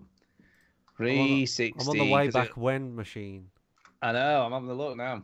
Are you on the way back when machine? What's the way back when machine? Way back machine. I don't know what that is. You don't know what that is? Okay. No. God, what was he called? Oh, here we go. 360 Plex. Yeah, it's freaking hell. They'll not be playing because I'm assuming the things have gone. But is there a description? Oh, here we go. Here we go. The last show they did was June 5th, 2009. Jesus. That's way long ago. Let's have a look. Here we go. Here we go. What was his name? No, it's not got his name on there. It's gonna bug the hell. I'll find it. I'm telling you now. Yeah, I'm looking for it as well. See, he's put fucking. Hey, look at this. I've just looked at the one for June 19th, 2008. Listen to this. GTA 5 Fighter, Call of Duty 4 The Daddy. How funny is that? Metal Gear Solid 4. Frogger, Dark Sector demo, Civilization, Fire and Flames, Devil May Cry 4, Small Arms, Oblivion, and then right at the bottom, Chinny featured video cross-dressing Darnell. What? Send me a link to that. That song. It's just, if you look up on iTunes, just look up 360 Plex, and it's episode 53. I haven't got iTunes. Have you not? No. I can't really send you a link then, because it's on iTunes, isn't it? You can send an iTunes link. I can. How do you do that? It'll not play. None of these will play.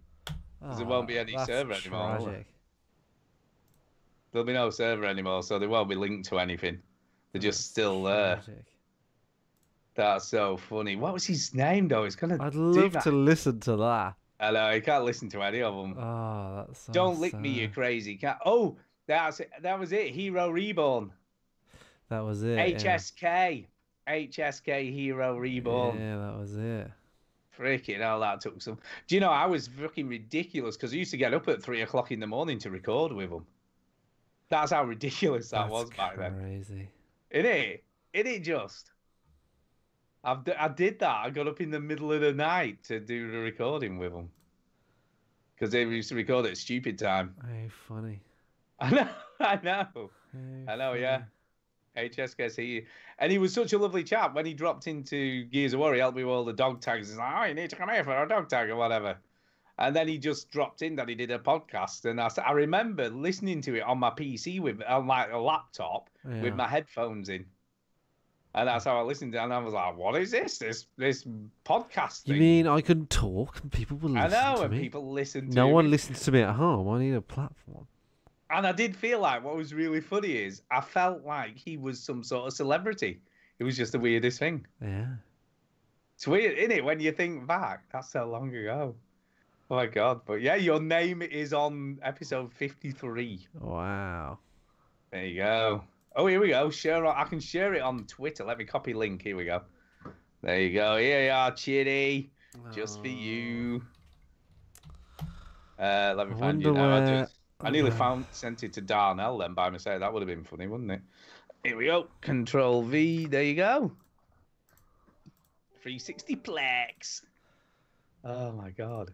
It's a shame we can't listen to him. That's so tragic. Yeah, but that's the trouble in it because obviously once thingy. What was he called? The other guy. I never even remember. Host. The host. The actual host. His name was called Host. Oh, it was with a Z, wasn't it? Yeah. That's right, Host. Yeah. Yeah. He was a really nice guy as well. Super nice guy. I remember just... it's a shame we can't listen to him. No, we can't, man. Can't, man. What's this? Hold on, is this... What? Yeah, they did a Grand Theft Auto 4 special on May 1st, 2008. Yeah, it would be cool to go back to listening. No, they don't work. No. Yeah, you're not on any. I thought you'd have been on the GTA 4 special. You may well have been. I don't remember. I think I was actually. I think I was on that. I think you will. The last one they ever recorded was out of retirement for E3 2009. 2009. Yeah. Yeah, and we all came on that, didn't we? I think. God, it seems so long ago, man. It's so tragic. It is. Can you get hold of the host? Like I said, weirdly, if it wasn't for that, we would have never been doing this, which is so weird in itself. So it's sort of a means to an end, I guess. I'm just having a look. What am I on here? I'm on the American one. I was because I left a review. Do you think I should go and have a look what I wrote? Let's have a look at that. That would be well funny. Yeah. Let's have a look. We're still streaming, by the way. Hello. I know. I remember leaving a review for this show. Hold up. Did I leave a review? There's a question. I bet you probably did. Probably did. Let me have a look. Who knows? We're about to find out. Oh, it's so sad that we can't listen to them. I know, yeah. The whatever server reviews. 6 reviews, man, and I bet I'm one of them. Here we go. Major Chavez. I remember him. Discworld Glenn. I don't remember that, no. Here we go. The Lone Gunman. That was me. I gave him 4 stars, man. You bastard. I know. I put, right, this is what I put. Go on. What about BioShock or Mass Effect? I've now been listening to shows since about the 4th one and find it interesting and informative, but also done in an accessible way, which is often like going to a bar for a few beers with your mates or pub where I come from. Yeah. The only criticism I have of the latest show is the fact that you seem not to mention anything about BioShock or Mass Effect, which for me were the highlights of E3, especially the demo of Mass Effect, which showed the way you were able to navigate the Milky Way. Apart from that, another good show. Keep it up. Oh, wow. And I said that on the 21st of July, 2007, 11 years ago. Oh, nearly 12 years ago. That is crazy. Well, did I leave a review on the... No, not that I can see. Not that I can see. What about on the UK one? Did I leave a review? This is on the UK one. Wait, what's the names of the people? Because I might have done it under a pseudonym. There's J Stark 89, Lewin, Discworld Glenn, RMP 0030, no, and Major Chavez. They were the only ones. No, I can see 20 ratings on this. Oh, that's on the American one. The American one, there's 20. UK one, there was only 6. That seems. Is it weird that trip down memory lane? It's such a shame. It is. It was a good podcast as well. It was a good podcast. Oh my god. Such a shame. I know. It's funny, isn't it? But you know. How far do our podcasts go back?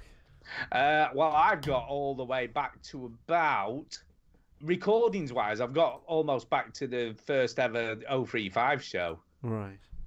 But on Podbean, you can go back to about the last few of the... I can't remember why, but we lost a load on Podbean. They had a server problem and the load got deleted. And I re-uploaded some of them, but I didn't bother re-uploading any of the 035 stuff. But I've got all the 035 shows right back to pretty much the first one we ever did. Yeah, I'm just looking now. So like as recordings. Yeah. But some of them will sound just terrible, won't they? Now, when you, I do feel like sometimes I'm gonna go back and listen to one of our really old shows and just see. You should like pick like an old one and just send it to me and see what it sounds like. It sounds terrible. Well, you can do it yourself. You just go and pop. Oh it. yeah, they're all there. Episode 63. Let me have a look. Chinny's back. Apparently, welcome to this week's show. Chinny's back off his holidays. Yeah, you see. Oh, wait a minute. What does that one do? Does that one work? I'm not sure if that's a good thing. That's working. What? Episode 19 of the 035s. Just a minute. I'm going to turn this off. Apparently, welcome to this week's show. Chinny's back off his holiday. Listen to that. Not sure if that's a good thing. Wait a minute, that's not the right thing. Episode 19 of the 035. Good evening and welcome to show 19. of the Veteran Gamers. Oh, that's the Veteran Gamers show 19. You fucked it up. Also known as Big Daddy Blast. Listen to that. That's just weird. Hold up. Because that shouldn't be that. No. They've obviously just attached that somehow, because that definitely shouldn't be that. Because that's back in the old, because that's obviously episode 19 of the Veteran Gamers, which we'll also have somewhere else. Hold up. That's 2009. Let's see what. See, these are all fucking hell. 035's episode 40 has got 3,629 downloads. From way back when. Let's have a listen to that. That one's got one. Hold up. That's 2009. Let's see what. See, these are. See, that's another Veteran Gamers. Episode 40. Sorry, we've got us talking as well. That's another 035's one. So that's definitely not real either. Hold up. Let's have a look. So one of those from. You see, I think they've attached those, because I certainly haven't. You need to find the one where Duke first came on. Find that. Well, I can probably find that in my, but I've got an old external hard drive. I'll have to plug in to look for it, because I've moved a lot of stuff off my PC onto my external hard drive from the past. But I'll be able to find it. It'll definitely be there. It was around. Just a minute. Well, I can probably find out when he came, because hold up. Diablo and Chinny. It was around the 30s somewhere. It would have been of the 035s, you mean? Yeah. It was somewhere around the 30s that he joined.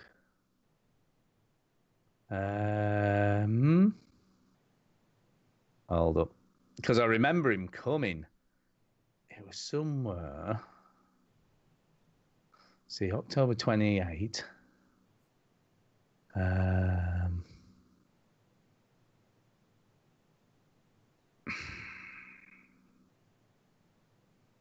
God, do you remember Raw Messiah's reviews or whatever it was? He used to just make up some random shit.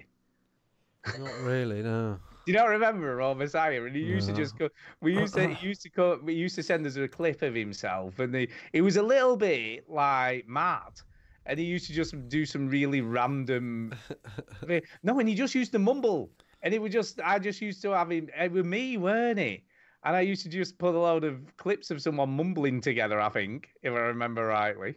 Okay. And that was his reviews on the game. We used to go, oh, what do you think of this game? And it was just him mumbling. No, like nothing intelligible at all. Wow. We used to just do some crazy shit, don't we? I'll have to look, because it's not, because we didn't really used to do show notes or anything. It was just used to be like about 3 sentences. So it doesn't even go back as 2000 as the first show on Podbean. Reggie's stunning review last week. That's fine. Say hello. New demos. I